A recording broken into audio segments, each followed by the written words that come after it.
Okay, you should see a box saying the meeting's been being recorded. You can go ahead and click OK there. All right. Okay, so we'll go ahead and dive in. Just a few things about meeting etiquette.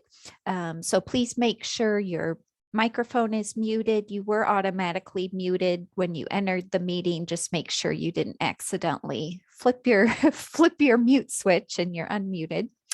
Video is encouraged but optional. As always, you can use the chat for questions. If you prefer to ask your question anonymously, please send it just to chat monitor Rhonda Bierman. So if you go to the to drop-down menu and select Rhonda, you can send it just to her. If you could,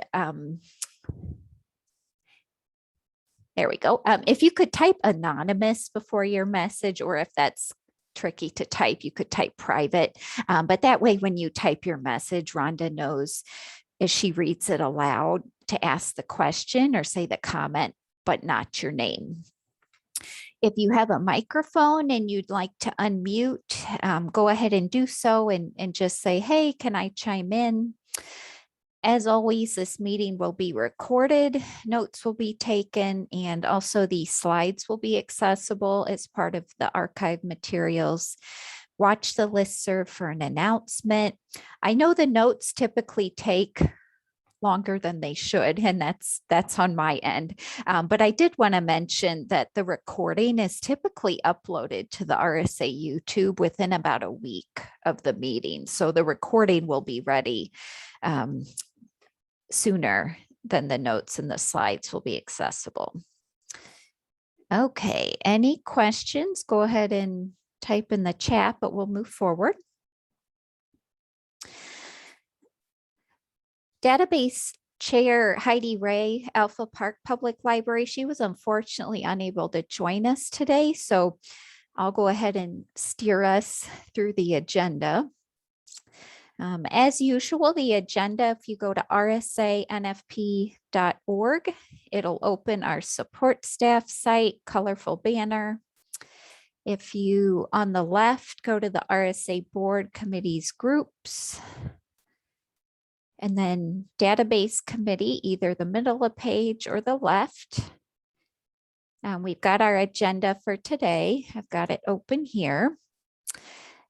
So we'll go ahead and do just some introductions in the chat, and then we'll move forward with updates from our special guests, Dr. Pamela Thomas and Nancy George. So let me go back here. If you'd like to share in the chat your first and your last name, your library, and one thing you are most looking forward to this fall. I know for me, it's pumpkins. Going to the pumpkin patch and picking out a pumpkin, especially with two small nieces. It just hasn't felt like good pumpkin shopping weather though lately. It is getting cooler though, so that's that's what we need. Yeah, okay, well, as you type those things in, we'll go ahead and push forward. Looks like my cord is biting my sleeve. Okay. Dr. Pamela Thomas, the Bibliographic Grant Manager at the Cataloging Maintenance Center, CMC, she's here to give you some news about what's been happening since we last met, which would have been back in February. I think, Pam, I've set up the Zoom so you can share your screen if you want to, but feel free to take it away. Okay, let me see if it will let me share it. Okay. And then, I have to find my document because somebody has way too many things open on their desktop. And that would be me. I know how that feels. Oh my goodness. Okay. Can you see this Word document? Yes. Sorry, I wasn't really planning on sharing it, so it's kind of ugly. So hi, I'm Dr. Pamela Thomas. You can call me Pam. Yes, I have a new job title, and we have new phone numbers. And Uh-oh, I think I just lost the screen yep, sharing. that's okay. You took it over. It's all right. I'll find it again. I've got Hang too on. many boxes on my screen. Sorry about Me that. too. That's okay. And we'll just, see if Pam can find her document again. Of course it moved. Okay. Can you see it? Yes, I can see it now, and I will be careful not to click anything. Oh, we're having the most fun. Okay, so Erica asked if I could share some unique or unusual items that we've recently cataloged. So Sherry Schuler-Faust cataloged this picture. This is the fractional currency from the Civil War money for the Union. That was for Dixon Public Library, and there's some OCLC numbers if you guys want to quickly look those up on your end. And then, which I mean, they're pretty cool. You can tell they're old. And then she also did the Reagan collection, which this is a really cool little box. So you've got pencils and an envelope, and not sure what that is. There's a picture. I It guess. almost looks like a matchsticks Yeah, booklet. I think Maybe so. not though. I think it might be two or cards. I'm not sure. And then we've got Dutch Day, Dixon, Illinois, and then Dixon, hometown of Ronald Reagan, and Reagan for president. I guess like bumper stickers or something. And then Ian shared that he's been cataloging for the Galesburg Public Library. He's done the review alumnus for the Lombard College, Knox County Almshouse Death Records, the 14th anniversary of the Society of Mayflower Descendants, the report of the 5th annual meeting of the Veterans Association of the Burlington System, October the 5th, 1925 at Aurora, Illinois. Old Time Songs, which is a music score, and then St. Francis Hospital, Kewanee, Illinois. So we do get some really cool stuff. All of you have been very busy. We try. I don't catalog as much as the others, I will admit, because I get to do other fun things. So we just had last week, I believe it was the 16th. So yeah, we had our first fiscal year online with the CMC. So the next one will be October 21st. And that's going to be Getting Real, Cataloging Realia. And I'll be presenting that. And all of our online with the CMC webinars are the third Thursday of each month, except for November, because that coincided with our IHLS member day. So we moved the November one up a week. They are all from 10 to 11 a.m. CST, and all webinars recorded. And if you register in L2, which is the only way you can register, I will send a link of the recording to you after the presentation is over. We have to send the recording to our IT team, and they do some usually minimal editing and then post it on YouTube, our YouTube channel, and then give me the link. So it's not always up to me when I can send that out. And also if somebody's on vacation, not me, but IT staff. And then November 11th, we're going to be doing Where's Waldo cataloging maps. And December 16th, we're going to do noteworthy notes at your service. And that's going to be talking about the more obscure 500 fields in audio recording cataloging. And January 20th, we've got doubling down on Dublin Core. I think that was something that Erica asked us like probably 2 years ago to do. So we're finally getting around to it. I'm sorry. That's okay. We usually get these kind of scheduled probably too far in advance, although this year not so great with that. And then February, we've got Mark It Down, cataloging with 024, 028, and 588 fields. And that's going to be more dealing with CDs, DVDs, video cassettes, and kits. And then March, we've got Word of Mouth, transcribing an oral history collection. And then in April, we've got Show and Tell strategies for basic book repair and preventive care. But again, you can register for all of those in L2. I'm currently teaching RDA books, so there's only one more Moodle course for this calendar year. Registration's still open. That's open until November 1st.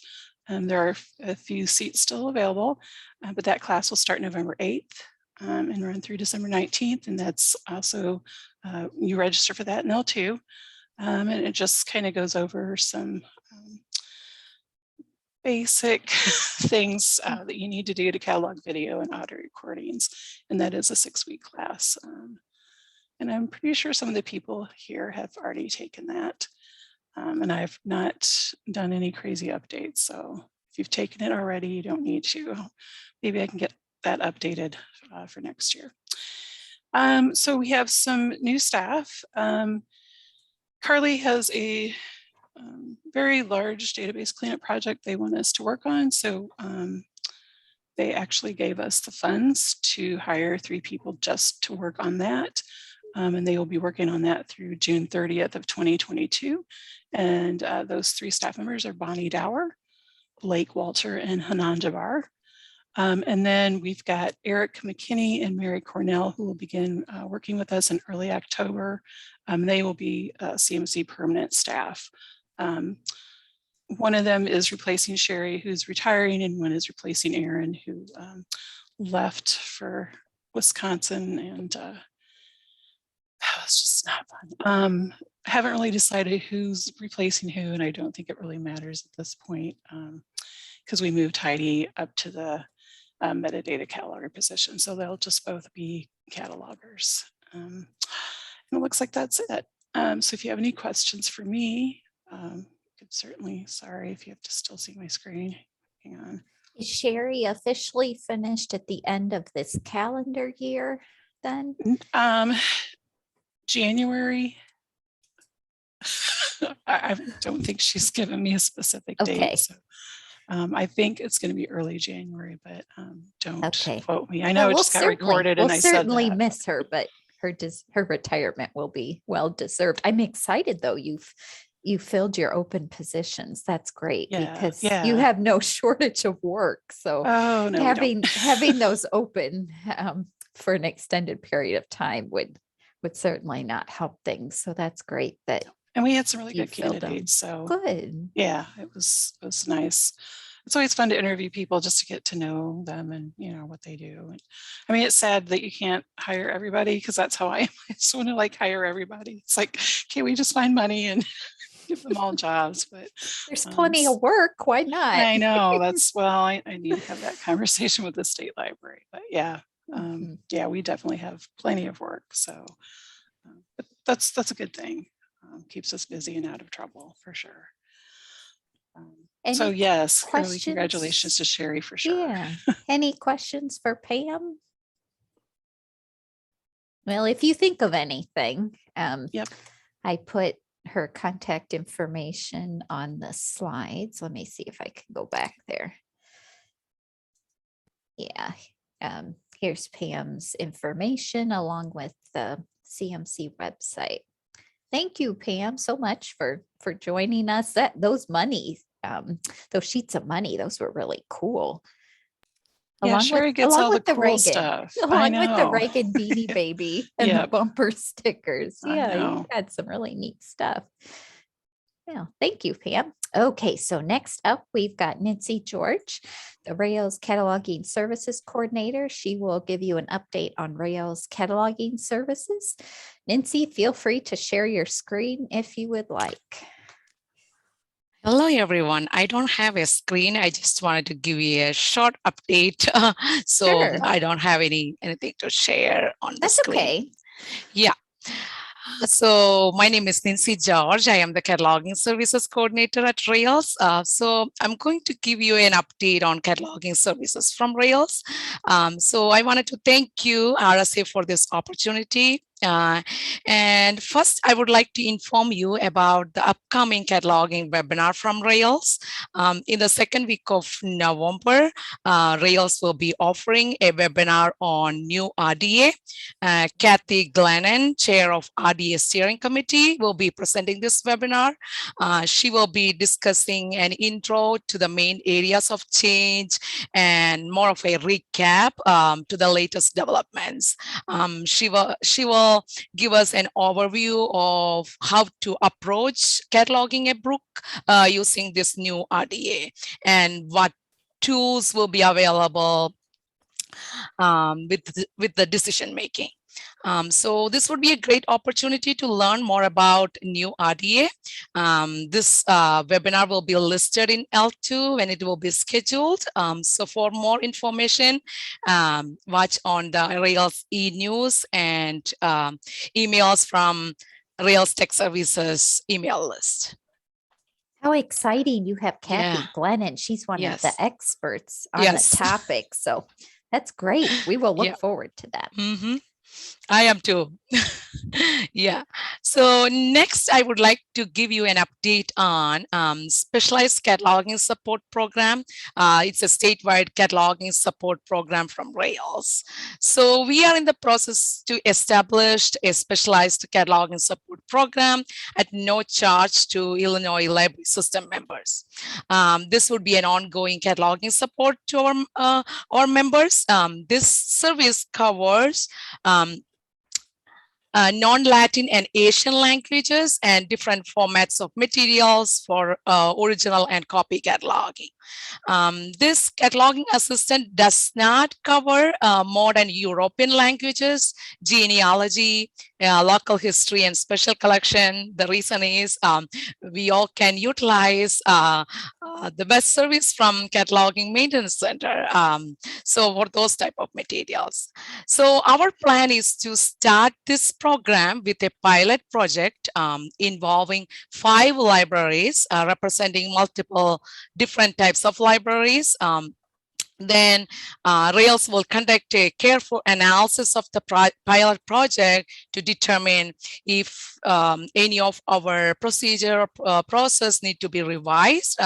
After making any necessary changes, Rails will implement and publicize this cataloging support program statewide. Oh, how exciting. What are you thinking for a timeline? Or was that the next thing you were going to mention? Okay, I will sit tight. Yes. So we are planning to conduct the pilot program this month and October.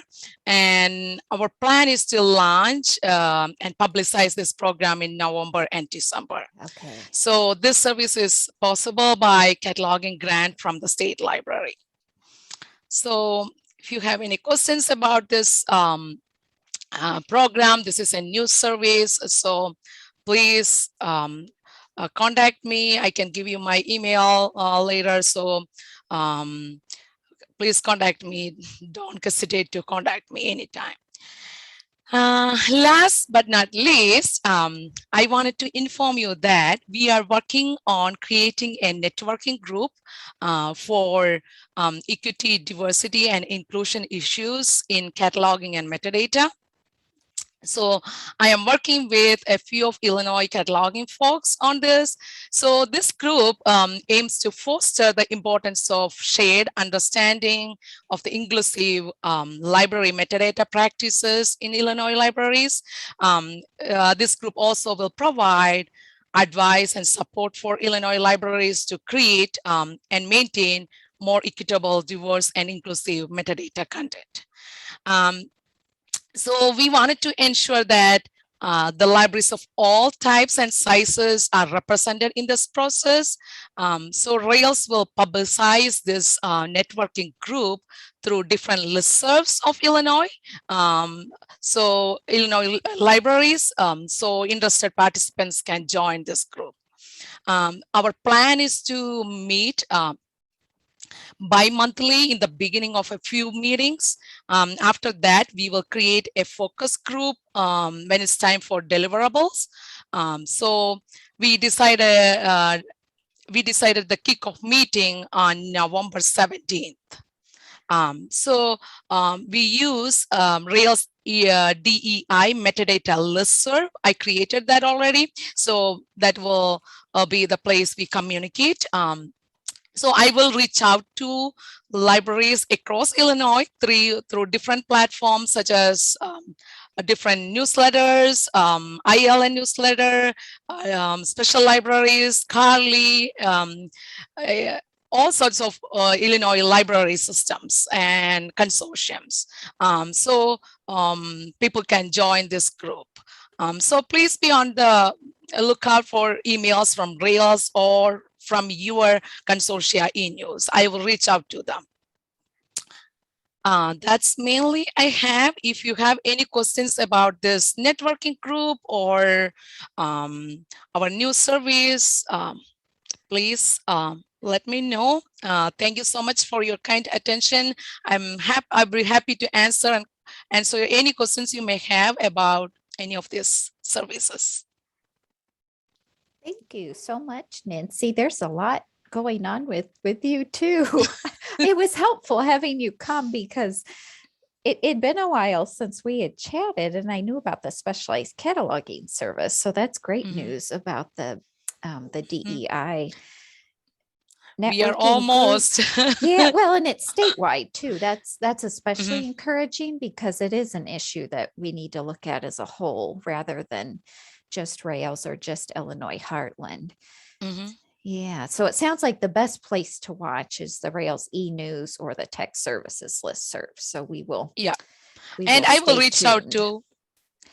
I will reach out to everyone. Yeah, I haven't reached out to you either, but because we are in the process to, create this networking group. So, sure, you're trying to get the details figured out. No, I know we would certainly be interested in seeing what the discussion is because this is certainly something that it's really become an overall issue that needs to be looked at, not just in cataloging, but really everywhere in society. So it makes sense that we're diving into this in more depth. Yeah.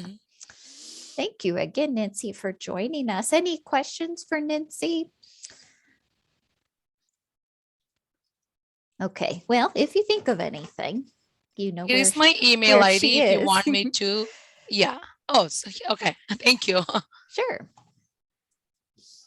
Okay, well, I think we will push forward. Thanks again, Pam and Nancy, for joining us.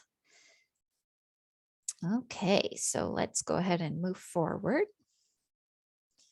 Okay, so the next thing on our agenda, I thought I'd give you a virtual tour of our new Rails East Peoria Service Center. We moved the last weekend of June. The move went very well. Kendall and Anna, credit to them for doing a good job doing most of the unpacking and the organizing. Also, Robert Morgan, our delivery services manager, was instrumental getting the new office up and running. So let me see if I can open the virtual tour. Big thank you to Kendall for sharing his photos.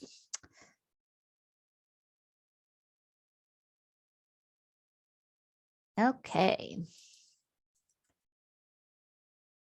Yep, so here we are at Sabrina Drive, just across the interstate from the former office on High Point Lane. Right here, we have a layout of the office. I wonder if I should flip this. It looks like I'm doing something funny here. One moment.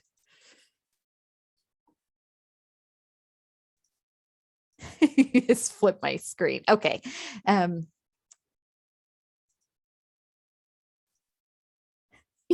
Okay, we'll go with it.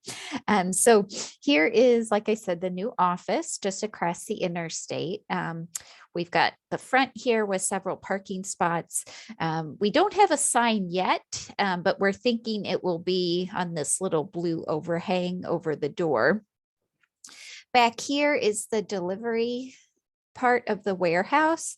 Notice it has a nice covered overhang. There's big doors, plenty of parking lot back there for easy maneuvering of the vans. Okay, so this next one is a layout of the office.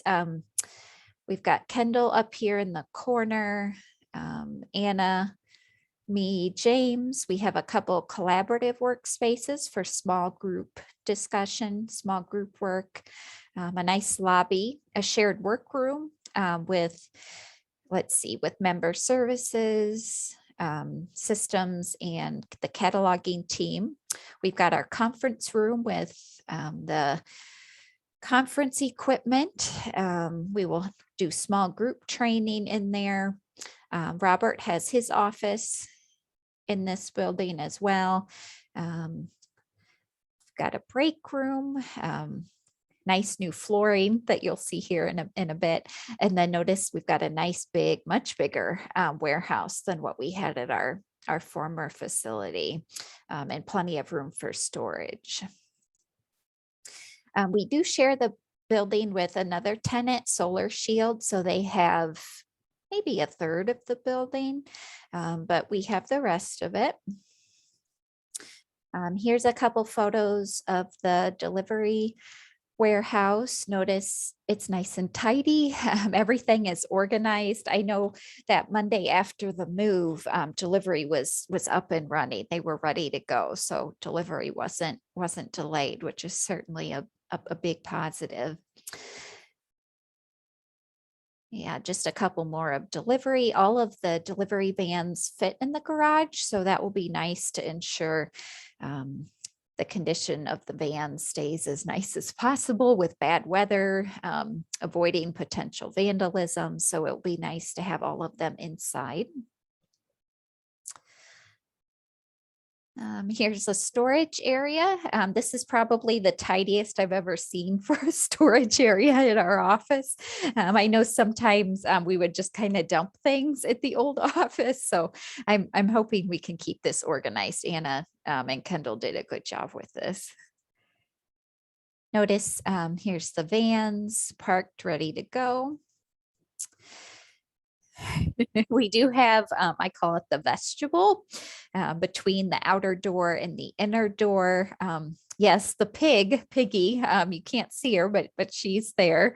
The pig from Alliance Library System when they had done that fundraiser many years ago with pigs and libraries, but we still have our pigs. So look for the pig when you come to our office. Right here is the lobby. We've got a nice table for group discussion along with our monster printer and water cooler. The nice kitchen, notice the nice floor cabinets. This had been redone before we moved in. Just a couple shots of the hallway down to the RSA staff offices and Robert's office. Here's the video conference room or the small group training room. Remember, there were a couple collaborative offices with shared kind of workspaces so that we can meet as small groups and not disturb each other, especially in the shared office where there'll be several RSA staff working. So these aren't fully set up yet. We haven't had really a need to use them yet as RSA continues to work mostly remotely under Rails policy, but we're pleased that we do have some office space where we can have small group discussions. Yeah, so here's the shared office where member services, cataloging, and systems will work. Here's my office. Notice the gnomes are back. I think I've got it fully set up, but I always know it's a work in progress after you moved. Moving was certainly a good opportunity, though, to go through things and either recycle or take. Here's our Circe Dynex giraffe. I think Kendall gave a clever answer at a Circe Dynex conference and won us this giraffe. I'm not sure if it has a name, but notice it has our RSA police badge on it. Yep, so that's the end of the tour. We're hoping at some point, we don't know when, perhaps we can have an open house and invite members, but we don't have any specifics when that may be. If you're in the area, you're certainly welcome to stop by the office. I know Kendall's there every day. Anna's typically there every day. James and I are kind of hit or miss. So if you do want to stop by, feel free. There's usually somebody there. We've got a doorbell. Any questions about the new office? Okay, let's go ahead and move forward. A couple more updates about committee chair and our technical services networking group.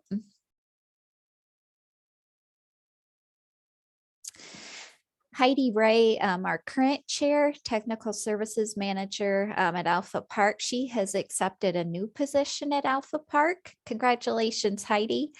She's going to be transitioning to that new position in the next couple months. So depending on the timing of Heidi's transition to her new position, we may look for a new database committee chair or co-chair at our November 10th meeting. We'll have to see kind of how the timing works out. But remember, we always call for a volunteer for a new chair, co-chair at the January meeting. So even if it doesn't happen in November, we'll go ahead as planned with January. Please consider serving as chair, co-chair, whether we elect either in November or January. It's a relatively harmless job, I promise. You help me build the agenda. You help keep the agenda on track during the meeting. You're on hand to answer questions during users group if there's any questions about the written database meeting report. So I promise it's harmless. So just think it over. And if you have questions or would like to volunteer, certainly reach out to me at the help desk.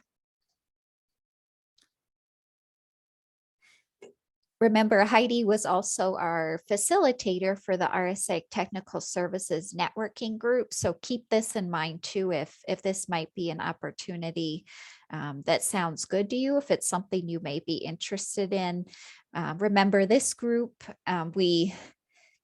we rekindled it earlier this year. I know Heidi had some questions and said, you know what, let's try and restart this group. And remember, several of you were likely at that meeting earlier this year where we had a great discussion about different questions you had about technical services overall, vendors, labeling, classification for kids' materials. So keep this in mind. Because remember, Heidi will transition away from tech services. So we'll need a new facilitator if we want this group to continue. I don't think you want me facilitating the group because I don't know what topics would be helpful for you to talk about. We certainly work in a different environment than you at the library.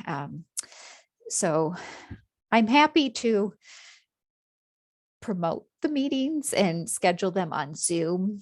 But if we want this group to be helpful, we would like members to take it over, because then you're talking about the topics that are meaningful to you rather than what is just meaningful to us at RSA.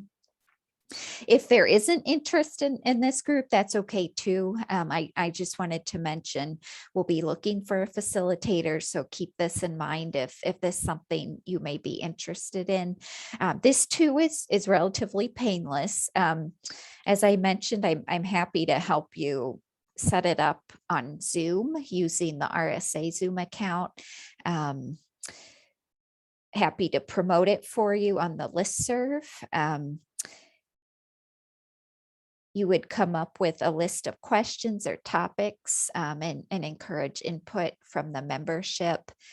And it seemed like from the March 2021 survey, several of you have probably filled out the survey. Remember, Heidi created a survey earlier this year asking for thoughts about the networking group. There were about 50 responses, and there seemed to be interest in having this group meet quarterly, maybe just for an hour at a time, and then sharing information about it either on the RSA support site or maybe setting up a collaborative space like Google Drive. So we do have a few ideas, what you had told us earlier this year about what you might like to see with this group. So it mostly would just be getting meetings scheduled, encouraging suggestions of what to discuss, and then facilitating the meeting, keeping the conversation going. If this is something you may be interested in or have questions about, please reach out to me at the help desk, and I'd be glad to try and get you answers. And I can certainly talk with Heidi too, since she has been doing the heavy lifting with this group. Any questions about that?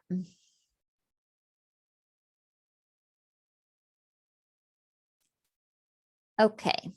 Next on our agenda, we will switch to Rhonda, and she will talk about current processing times for cataloging requests. So take it away, Rhonda, when you are ready.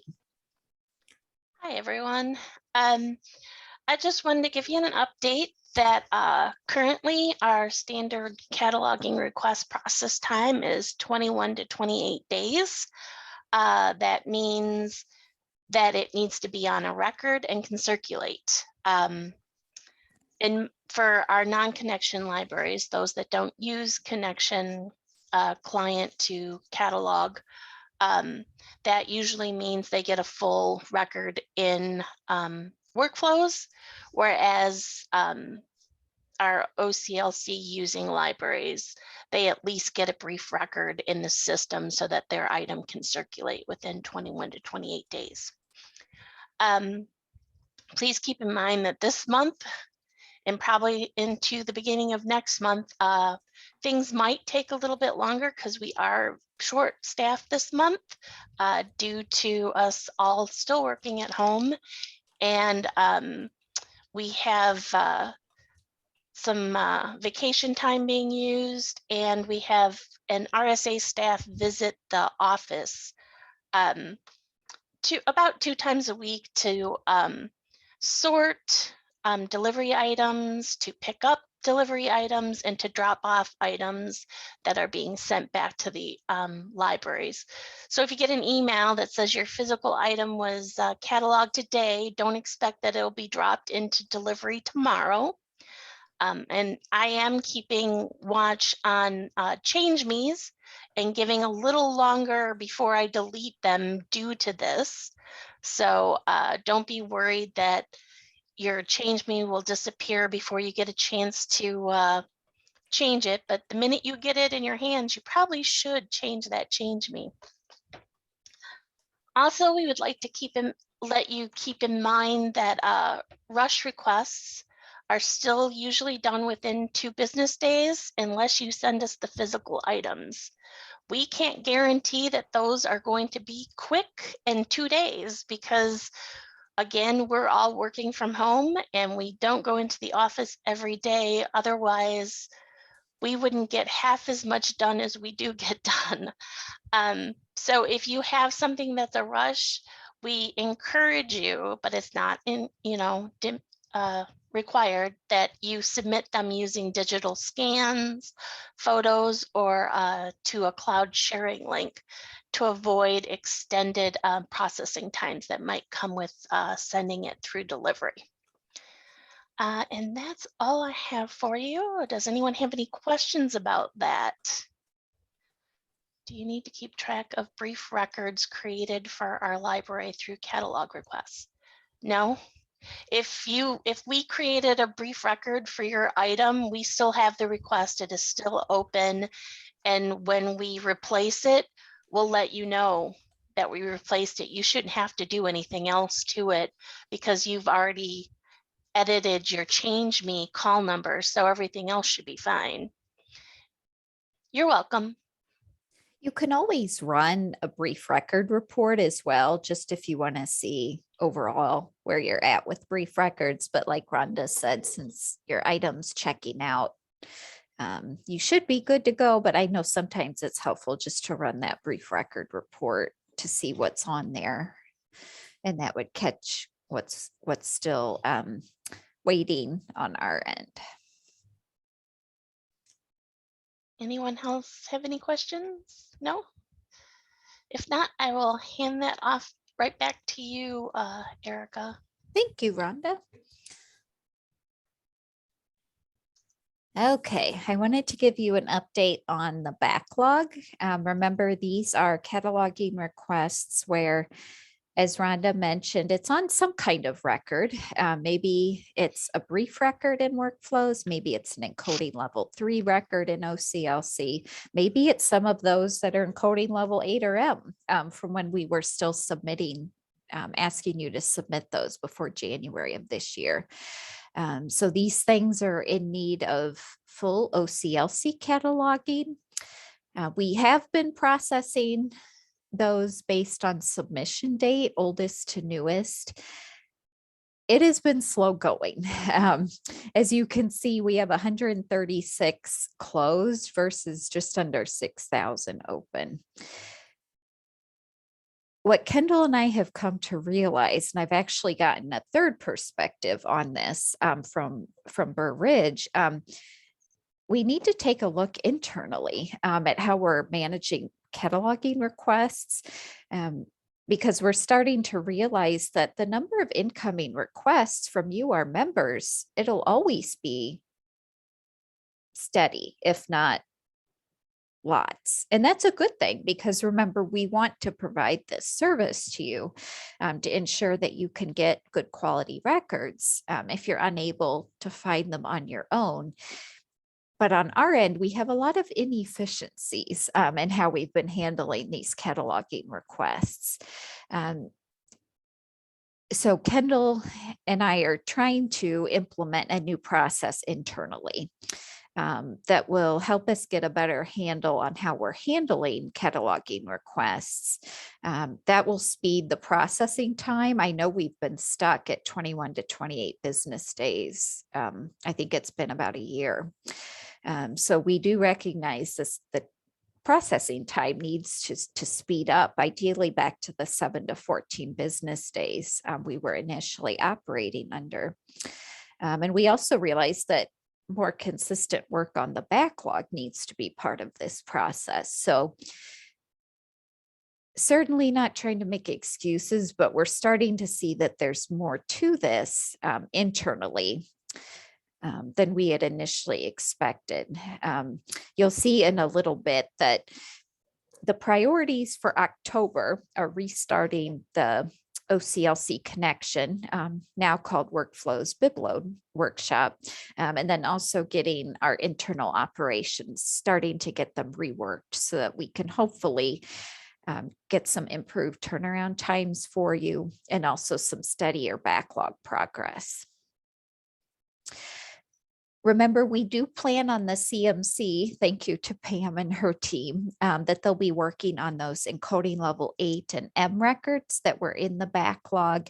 A lot of those in the just under 6,000 are 8s and Ms, but some of them are also the brief records and the level 3s, but I know quite a few of them are 8s and Ms. So the CMC is still graciously willing to help us.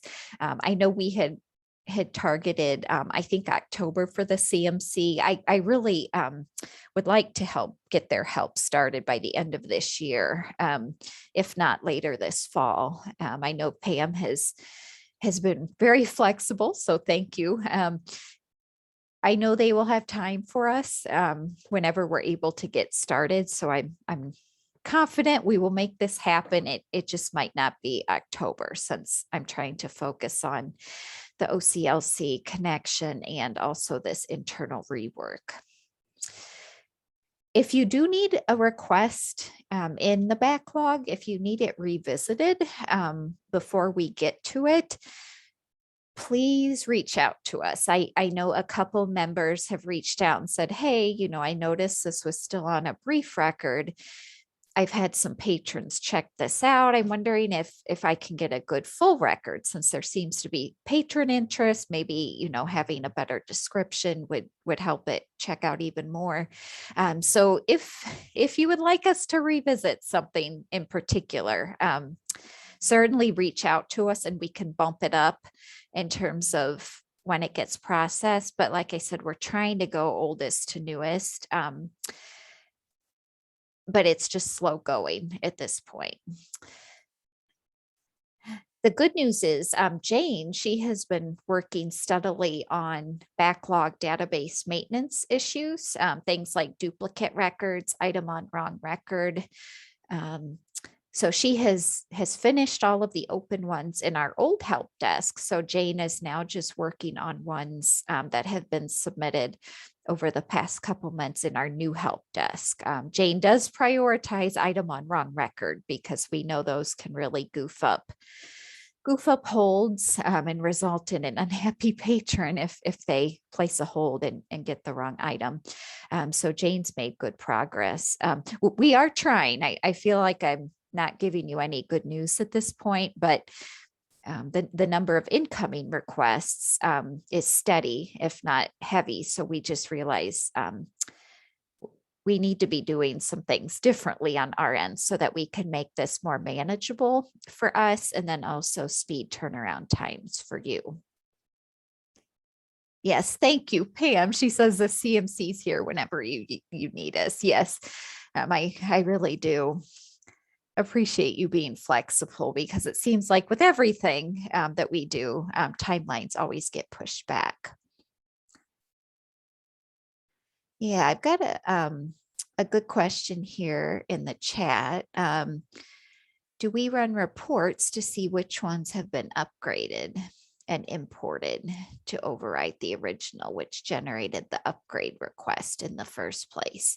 Yeah, that's a good question. I know part of the process as we work through the backlog is to check to see if the record has been upgraded. We have not been running reports just because if we ran those system-wide, it would generate not just what has been submitted, but other records in the database that are in need of upgrade. But that is part of the process as the backlog is reworked, is to see what has been upgraded since it was brought into workflows. And if so, re-importing it to refresh the record. Was that your question? I'm so sorry if I'm not answering this directly.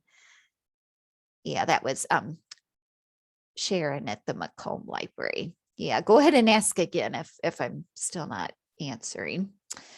Yeah, any other questions at this point before we push forward? Okay, good. Yeah, I do, like I mentioned with Rhonda, when Lori asked, it's certainly not required, but if you would like a report of your brief records to see what has been submitted to us and maybe what's still waiting to be revisited in the backlog, we can certainly run that for you. So just keep that in mind if you just like to see what you have, and if you maybe need something bumped up. Yeah, okay, I will push forward. Let's take another look here on the agenda. We'll talk about the new cataloging request forms and the survey results. Okay, thank you to many of you. I don't have names for all of the responses, but I know several of you did the survey who are in this meeting. Thank you so much for filling it out. Remember the new cataloging request forms we launched in mid-July.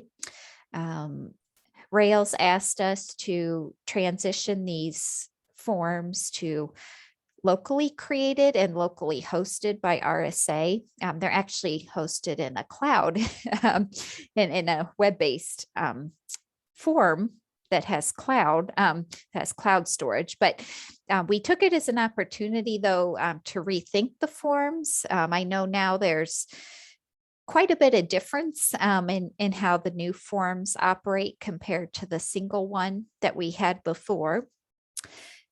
I looked at the survey responses from the past month or so, Some key takeaways. There were 21 responses, and all of the responses had good suggestions to consider.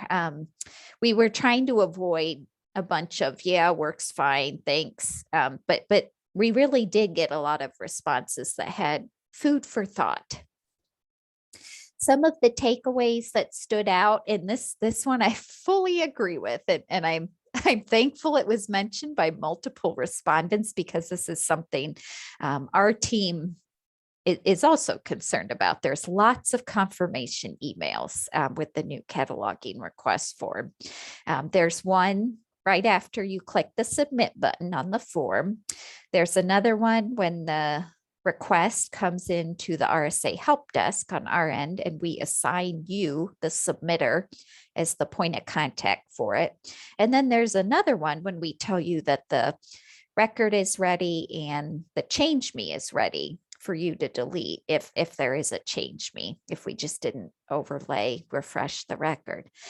So we've got 3 emails. Ideally, I would like to see 2, just one after you hit the submit button, and then another one when it's ready.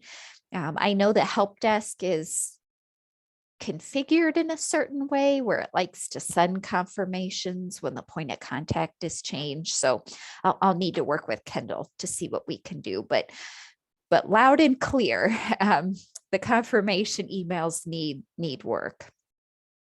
A good suggestion we got was possibly adding a field to the forms where maybe the submitter wants to remember some details about the item we don't really need to know on our end as we catalog, but maybe it's things like when it comes back, I need to put the protective cover on, or maybe it needs to be specially noted as a donation or a special program item.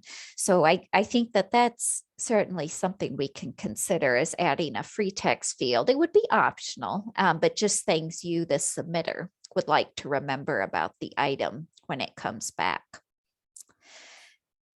Some confusion about if it's better to upload scans, digital photos in a single file or as separate files for each part of the item. Either way is okay with us. I know for some libraries, single works better, others separate works better. We'll put some clarification on the form that either approach is okay. Just remember, it always needs all of the parts of the item and they're readable. So just make sure you check before you upload those images so they're usable. And if they're not, remember that further delays cataloging your item and making it accessible to the patron. This next one we had been discussing internally, and there were some responses on the survey as well that yes, the binge boxes, those are a tricky beast to submit a cataloging request for. I know right now the best option is the kit cataloging request form, which to me is counterintuitive because they're also video recordings. So we will be looking at a binge box form. Those have been so popular, and I know Jane would certainly chime in. Jane has been very busy cataloging these, so they have good description for you. So we'll look into a separate form for those. But for now, please use the kit form. Erica, can I make a comment and Sure. just say that if you are submitting a binge box and you put an innovative name on it, you might want to list a couple of the DVDs, because sometimes I have trouble marrying the DVDs that I have with the binge box, with the request. So if they put like their clever name on the binge box that they send to me too, I can find it in the cataloging requests. That makes sense. Maybe like a Post-it note or something. Yeah, like if you name it Giddy Up and you have Westerns inside, I have to open all of your requests to find out and play this little game where a process of elimination, which request goes to this binge box. And then hope that you don't put the wrong titles on the wrong I record. know. Yeah, that's a good point. Help me remember, Jane, when we make the binge box form, I was already going to ask for your input on that because you process those. But yeah, remember that detail when we look into that form, because yeah, some of the titles are clever, but like you said, it may not always be obvious which titles go in them. So yeah, good point. Anything else about the binge boxes, Jane, that would be helpful to mention at this point, since it's kind of it's kind of screwy how they're currently done with cataloging requests. People have been very good about sending the papers that accompany the DVDs. So that's really that's the key. That and looking at the disc, then I have everything that I need. I know there are some things on there, like a description of the container and stuff on the kit detail that I don't include that in the physical description, but like you said, we'll rework that form and or the request form, and hopefully it'll be a little more it'll apply Easier. a little bit more Yeah. to what you're looking at in your hand. Uh-huh. Okay, no, those are good points. Yeah, without those inserts with all of the details about the titles, yeah, it does make it hard to know what you're putting on the record. Yeah. This next one, I do agree with this, and because this has even been annoying on our end as we've been trying to test the forms. As you have seen, I'm sure that for each page of the form, you have to enter something in all of the fields in order to move to the next page. Ideally, and again, I don't know if this is possible, but I still want to make sure all of the fields are filled out before you hit the submit button, but maybe we can just have the warning about not completing a field. Maybe we can just have that when you click the submit button, and not every page. Erica, to make that happen, I would have to make the form one page. Okay, well, that's something I'll consider because that was also another comment. So I didn't put it on here, but that was mentioned a couple times on the survey. So food for thought. Yeah. The next thing that the library drop-down menu is too cumbersome. So some of the specific comments, why do I need to pick the type of library? Public, special, academic, school. That helps us on our end as these come in, so we can see by type of library. So that's the reason that's there. I can provide a little guidance on that as well. If we don't ask you what type of library you are first, then you have to select from a list of 198 libraries in a row. If I say, are you public, school, or special? And once you click on one of those, then the second drop-down box is limited just to that particular type of libraries. So it makes it less scrolling, especially if you're later in the alphabet. Well, that's a fair point. And that was actually the other concern about the library menu, was it would be nice. There were a couple suggestions if much like in workflows, when you're looking for your library code, you could just type the first couple letters of your library code and the menu jumps rather than having to scroll down in the menu. Again, don't know if that's possible, but I thought I'd mention it because there were several comments around the library menus, both the type and picking the specific library. Obviously, I have not talked to Kendall yet about making these changes. I just wanted to get these out here so we could talk about some of the trends I was seeing. Let's see. This next one, there were a couple comments that the number of characteristics you could select for a book. This would be if you're submitting digital photos or scans, that the list is overwhelming. So we'll think about how we can format that list so it's not quite as daunting. Those characteristics, we do need you though to tell us those if you're sending digital files to us, because remember, we don't have the book in our hand. So we do need to know if it's paperback or hardback, if it has illustrations, if there's preliminary pages. We need to know that information in order to make a good record for you, so you know what the item is. But I realize that the list may not be organized in an easy to understand way. So we will look at that. And then the last trend I thought I'd mention here, and this is actually something we had talked about internally. It's on the to-do list, but there were some comments that it would be nice. I think we'll probably do separate forms rather than having one cataloging form to submit everything.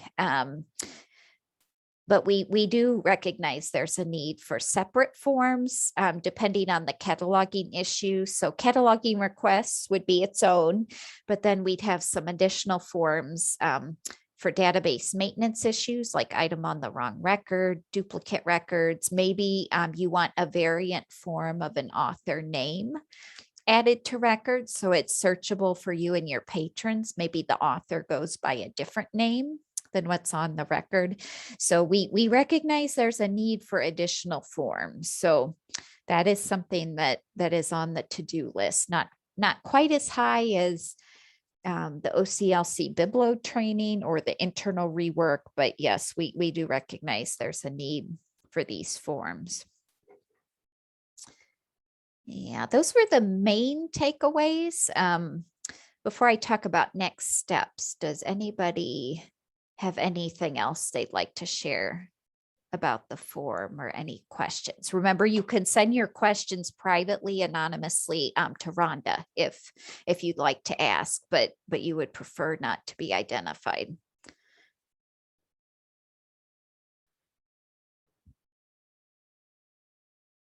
Okay.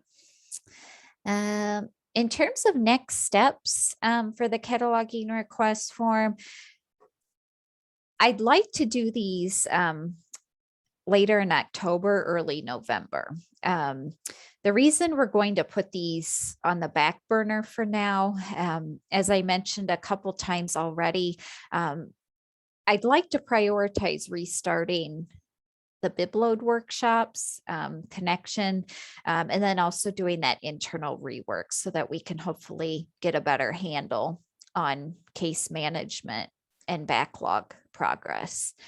We'll announce once we've made revisions to the form, so look on the listserv. But don't feel like the survey is the only chance you will ever have to submit suggestions. So certainly if you think of other suggestions as you continue to use the forms, please email them to our help desk at any time. So no need to wait for a survey. Yeah, okay, any questions about that? Is there anything else, Kendall, I should mention about cataloging request forms and revisions? Kendall has done all of the building, the heavy lifting, and I've just fed him the content.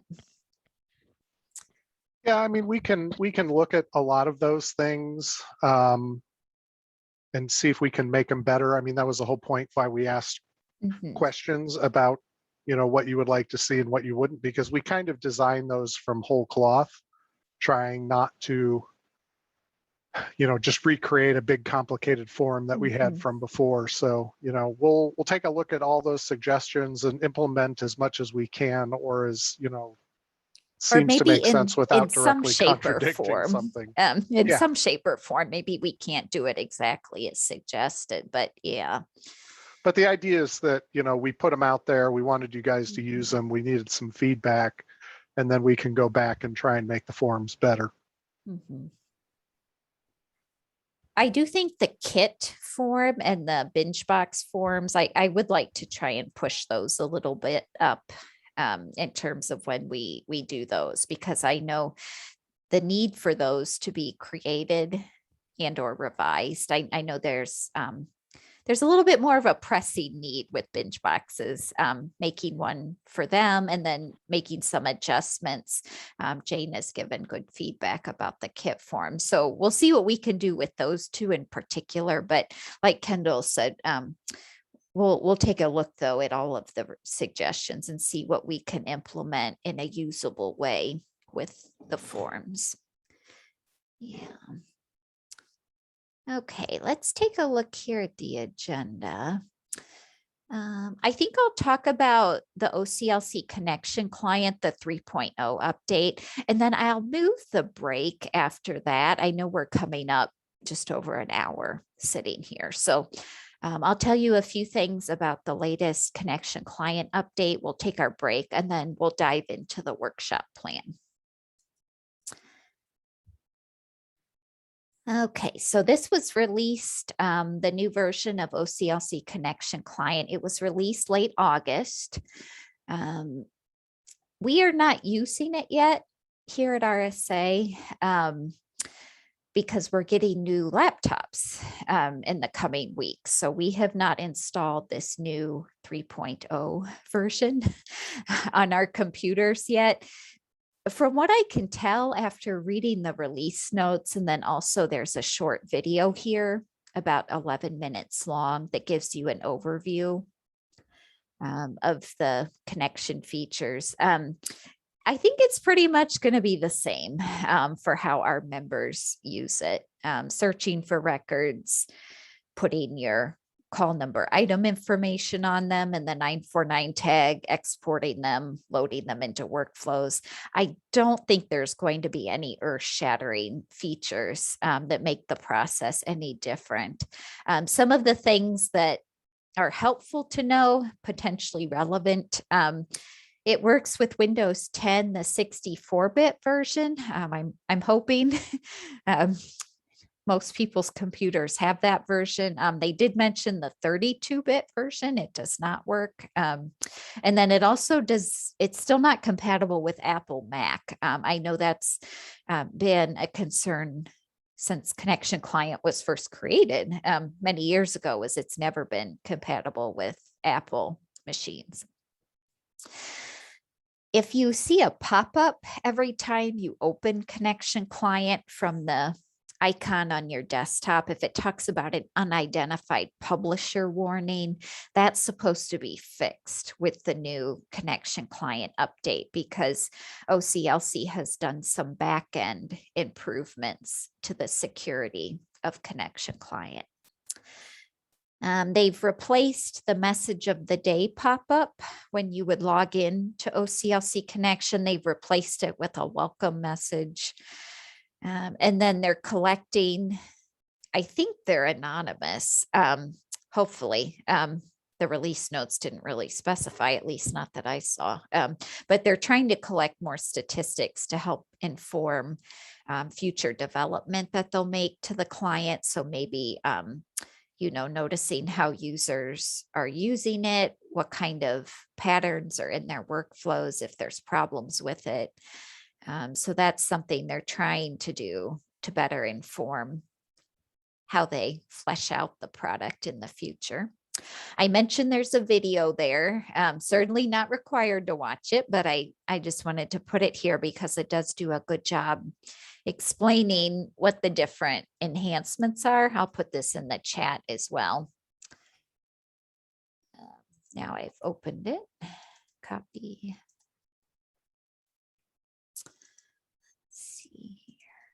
There's a question in chat from Beth at William Evans. Will the constant data files transfer or will we have to recreate them? Yeah, good question. Excuse me, they should transfer. I would recommend though, copy pasting them into a text or a Word document before you update the client, just in case they don't transfer. They should though, if it's the same computer and you're just updating version 2.63 to 3.0, they should transfer. But like I said, I would copy paste them into a document as a backup, just in case they don't. Thanks, Rhonda, for the heads up about that one. What do you do if you use the web-based OCLC connection browser? So if you open Firefox or Chrome and you go to connection.oclc.org and log in and catalog, that is web-based, so it doesn't need an update. So business as usual if you use connection browser. Yeah, here is the download link, but you're not required to download 3.0 at this point. You're welcome to. But for the foreseeable future, the current version 2.63 will continue to work. OCLC has said they will not disable 2.63 until sometime in 2022, and they will give at least 3 months notice. So once we know a firm end of life date for 2.63, we'll send a message on the listserv. But for now, you don't really need to go ahead and download. Yeah, I will see if I can, I'll put the link in the chat. Yeah. Oh no. Oh no. Okay, I don't want to do that. Let me try one other thing. If not, we will, during the break, if I can't get it, I will put that into the chat when we take our 5-minute break. Our computer's a little bit overzealous when it comes to protecting us from links. Yeah, let me make a note and look into that in the break. So good question. Let's see here. Yeah, and as Rhonda mentioned, if you need help with the 3.0 download, or even if you can't remember your connection, authorization, or password, OCLC is the best resource to contact. So support at oclc.org or their 800 number. Yeah, okay. Any other questions besides the download link before we take a 5-minute break?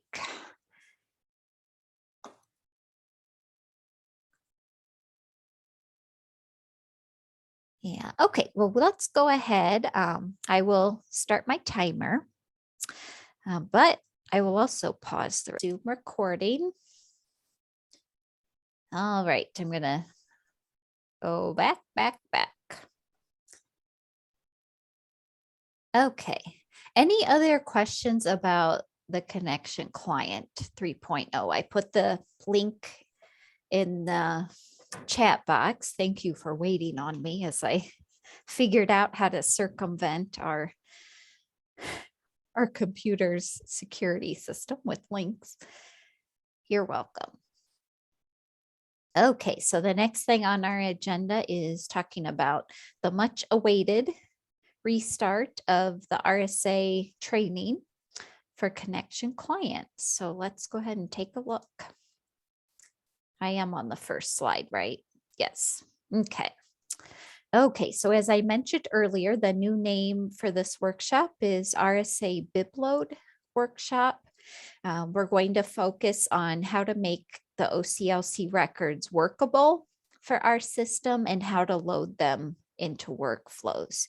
Remember, we talked about, it's almost been a year now.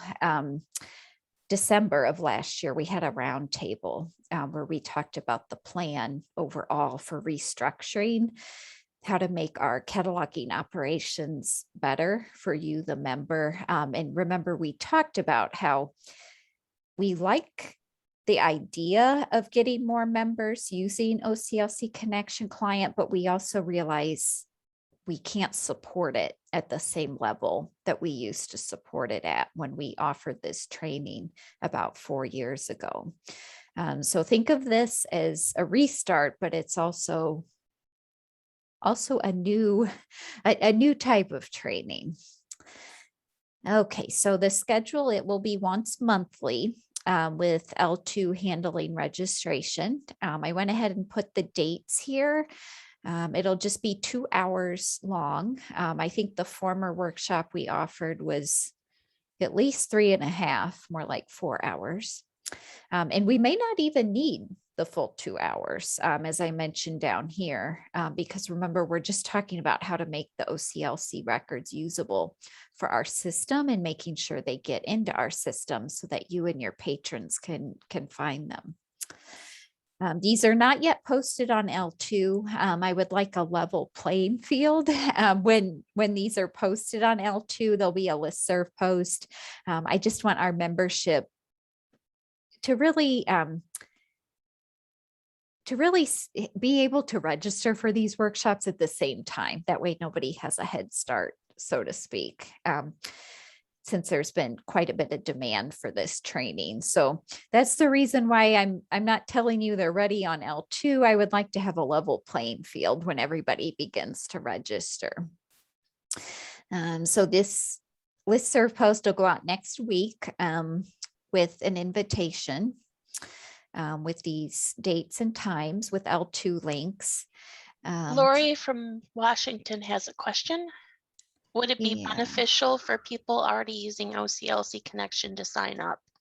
Yeah, that's a good question. Thanks for asking. I would say it's not necessary. You're welcome to, but I would say if you're comfortable using Connection Client and don't need a refresher, the process will stay the same. I can say that.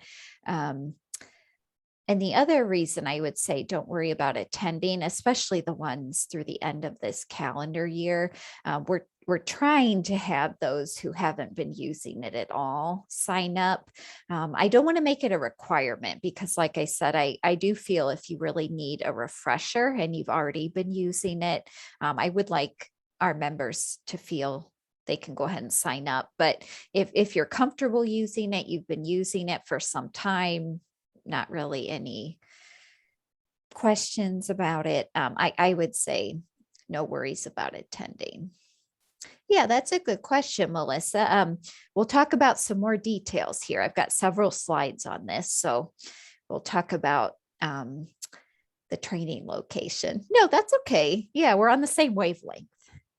Yeah, so there will be listserv invitations, much like the basic cataloging workshop.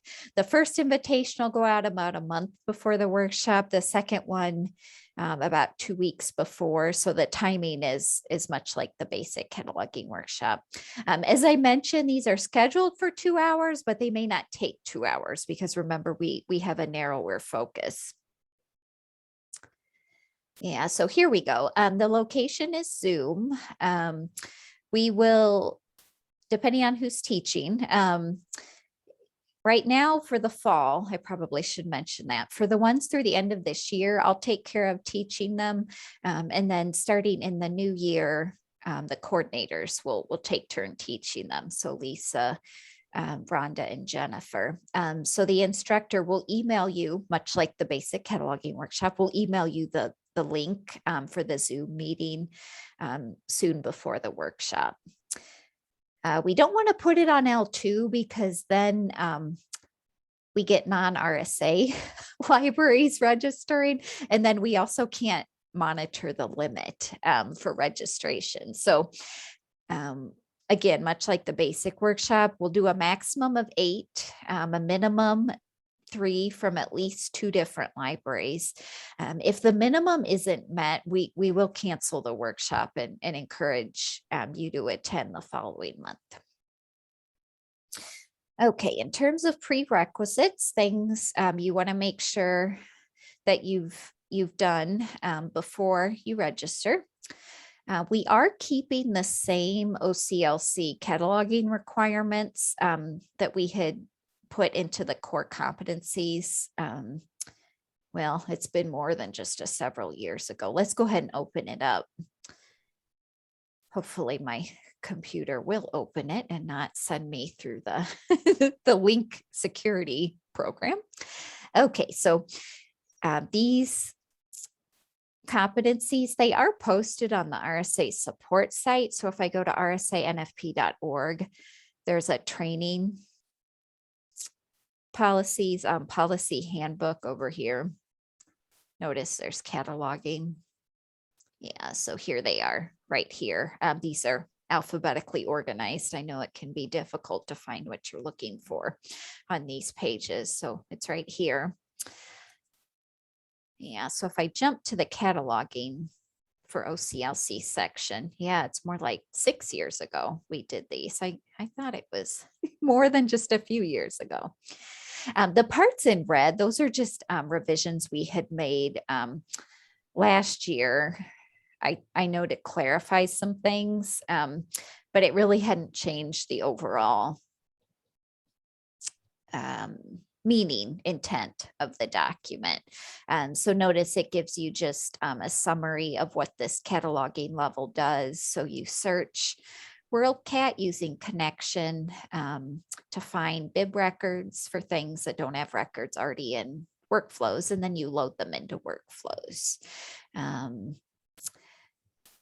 As part of this workshop, if you don't already have an individual named account, you'll receive one. And then you'll also, even if you do have a named account, we'll make sure it has the OCLC access, which includes these additional wizards here. You can still submit a cataloging request, of course. We'll revisit that topic here in a little bit. And there'll still be times you will need to submit a cataloging request. I know several of you in here use Connection, and you still need to submit cataloging requests, and that's okay. Let's see here. You know about change me's. Okay, so in terms of what we're looking at in terms of competencies requirements, this workshop will only be open to libraries that have a full online RSA membership level. So if you're unsure of your level and you're thinking about this workshop, notice the membership list here tells you your level. I'll take a look at the rosters, who signs up, just to make sure everybody's a full online member.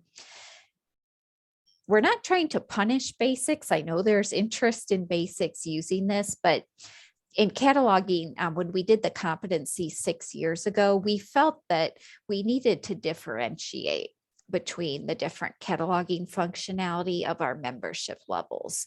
I know RSA typically has not operated that way.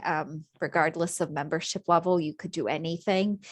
But with cataloging, we saw OCLC cataloging and also the workflows item group editor to make large scale batch changes to your collection, hundreds, thousands of items.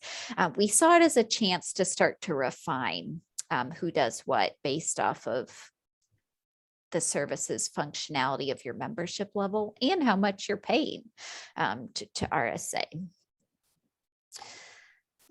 Let's see here. So in terms of what else is mentioned on the competencies, I think I've closed it. So let me go back here. Yeah, so we talked about the full online. We have grandfathered in those at basic online libraries that were already using Connection prior to this document's approval in 2016. But like I said, we're not currently accepting basic onlines for this training. You've completed the workflows basic cataloging workshop, either that we've provided or a supervisor at your library did. At least 1 year of cataloging experience and workflows, just to make sure that you're comfortable with cataloging, that you have some length of service at your library. If you feel this needs to be reconsidered, I'm willing to do that on a case-by-case basis in consultation with the cataloger supervisor. Obviously completing the training that the BibLoad workshop will provide, being subscribed to our listserv so that you can stay informed of, for example, things like the Connection Client 3.0 update. Maybe there's some kind of glitch in Connection Client and we need to tell you about it. So our listserv is the best place to stay informed. And then we would like to see those using OCLC Connection attending these meetings or listening to the recordings and reading the notes. We would like those cataloging at this more advanced level to be better informed attending these meetings or making sure they keep up with the discussion if they couldn't attend live. Okay, so that's what we're thinking in terms of, where'd I go here?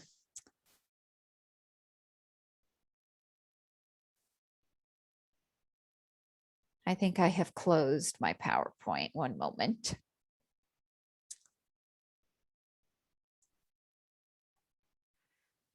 All right. Let's see, where were we? Okay, yeah, so we were talking about prerequisites. So we've got the core competencies, and then several of these next ones are much like the basic cataloging workshop. So we certainly want you to get permission from your supervisor, director, administration to attend before you attend. We don't want you or us to get in trouble if you attend the workshop without getting permission. You don't need to tell us you have permission, but certainly on your end, double check, and ideally get it in writing if you think there may be a question at some point. Having reliable internet access, having workflows on the computer that you'll use for the workshop, having a working webcam or borrowing one from RSA, having the connection client downloaded on your computer that you'll use during the workshop, having your OCLC authorization and password for connection ready. So those two, if you have trouble with the download or you're not sure of your authorization password, contacting OCLC support before the workshop will be vital. Otherwise, you won't be able to have the hands-on component during the workshop, and it probably will not be very effective in terms of learning the content. This is the piece we had talked about back in December. Remember trying to restart this workshop, but not offering quite as much support on our end for this product, since it is a product in and of itself that OCLC provides good recorded training on it. So I went ahead and put the modules here that will be required before attending the RSA workshop. And this is why we want to give you plenty of lead time with the listserv invitations. Remember, 1 month before, 2 weeks for the other one, so that you have time to do all of these. All of these are freely accessible on the OCLC support portal. They're each about an hour and a half long, and they cover topics that you'll need to know in order to use the client. And then for the time of the workshop, we ask that you'll have 3 records ready in your connection save file, so that during the workshop, we can use those to practice adding call number item information, exporting them and loading them into workflows. Getting those records in your client save file, searching for them, you'll learn how to do that in all of the OCLC modules. Okay, I'm going to pause here and ask if there's any questions before I talk about some specifics in the curriculum. I'll go back up here. Any questions so far?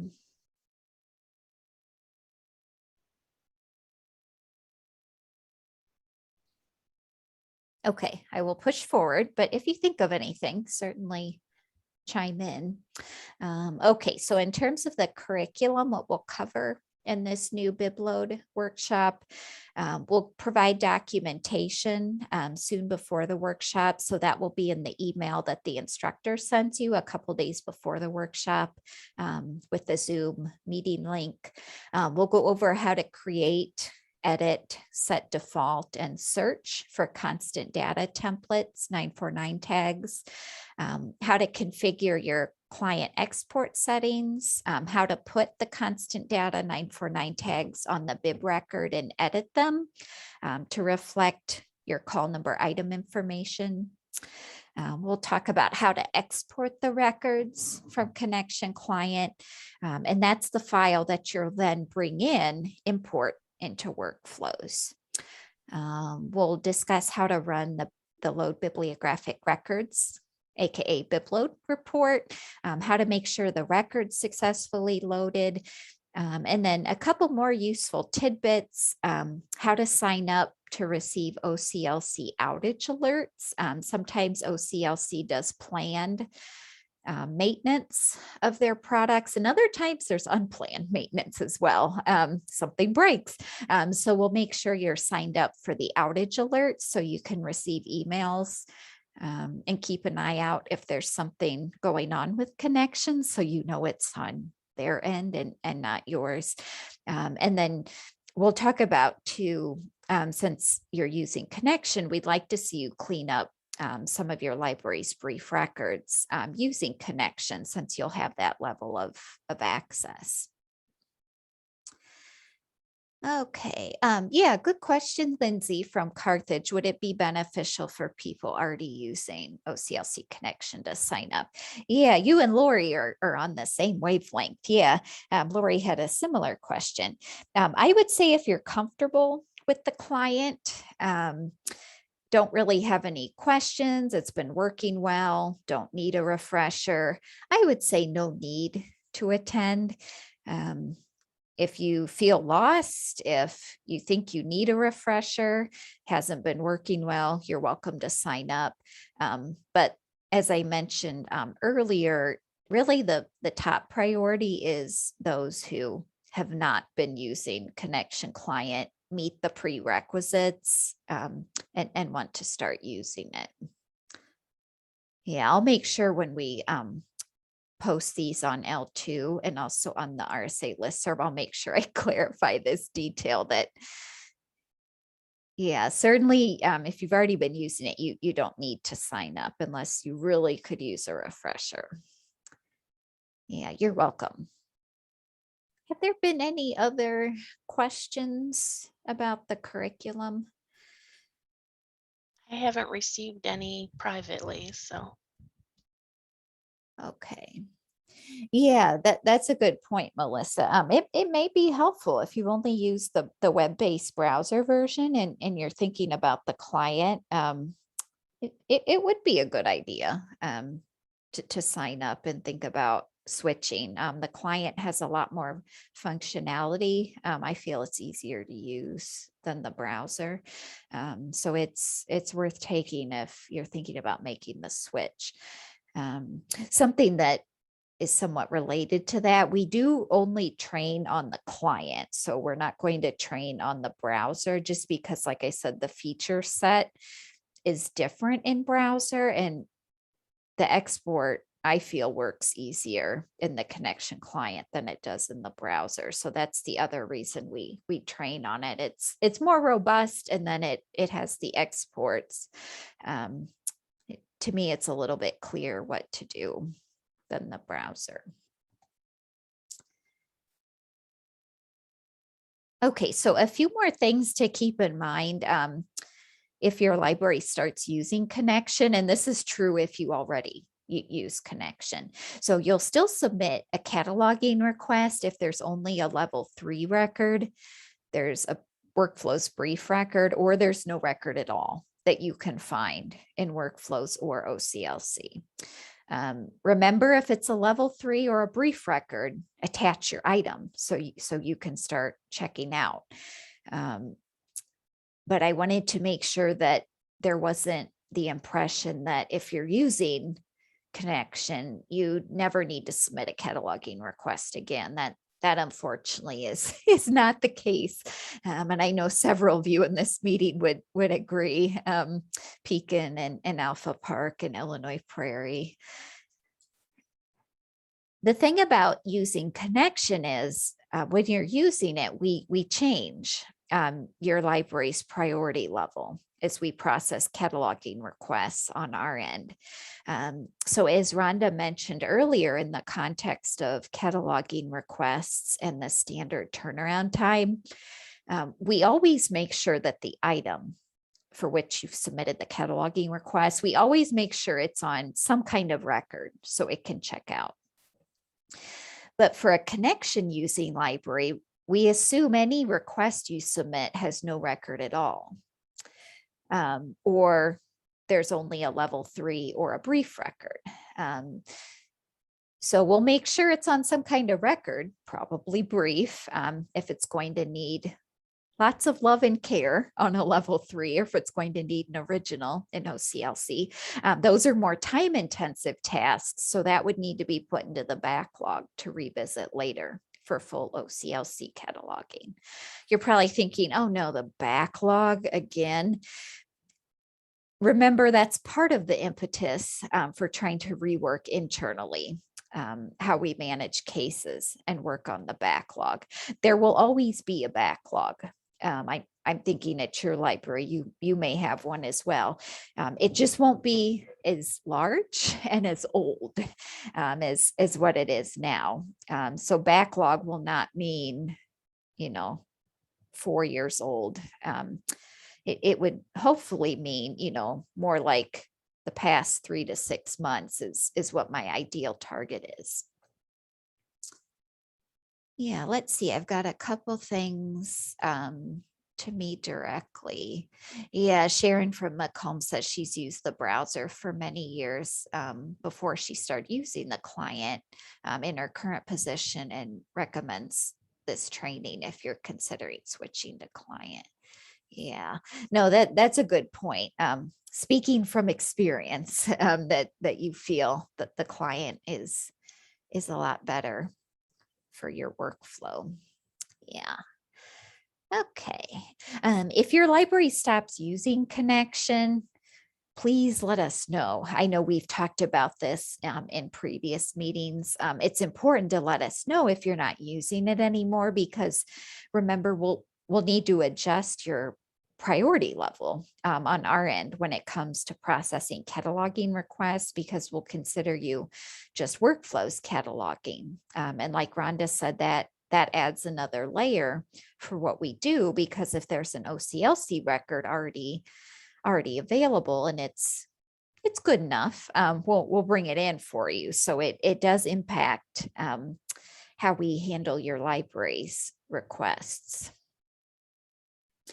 Any questions about these tidbits?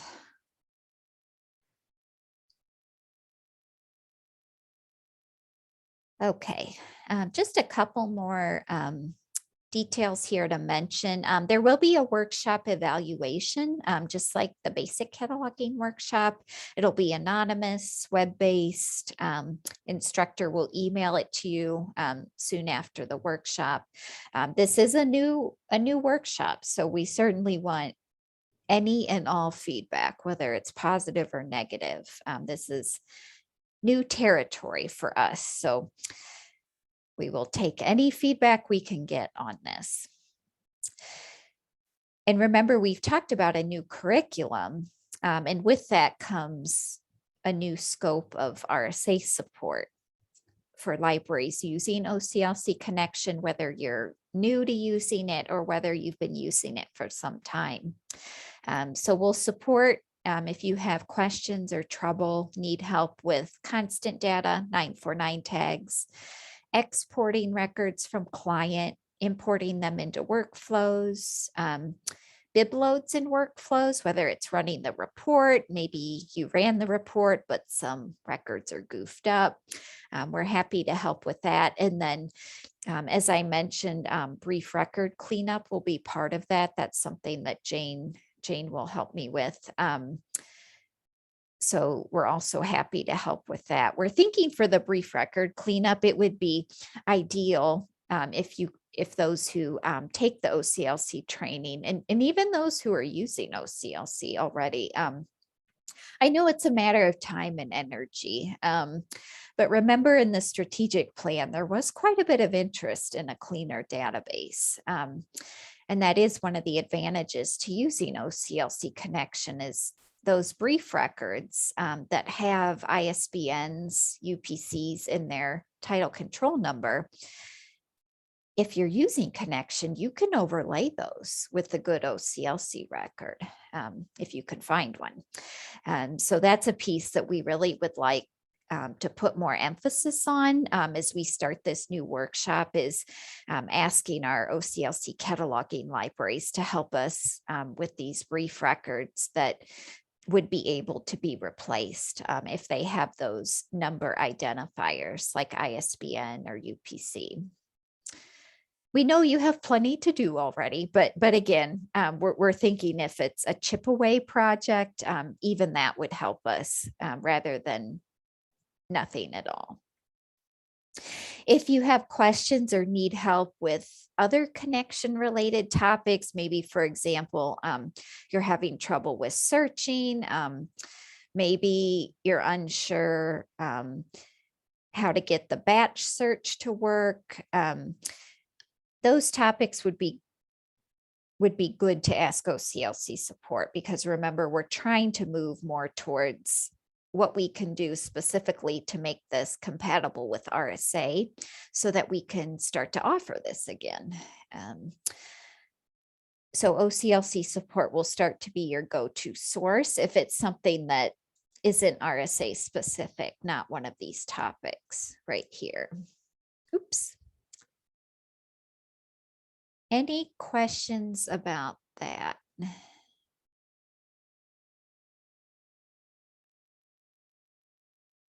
Yes, echoing Rhonda's thank you to Sharon at McCulp. You're welcome. Glad the meeting's been helpful. Yes, the new offices, it's working out. Yeah.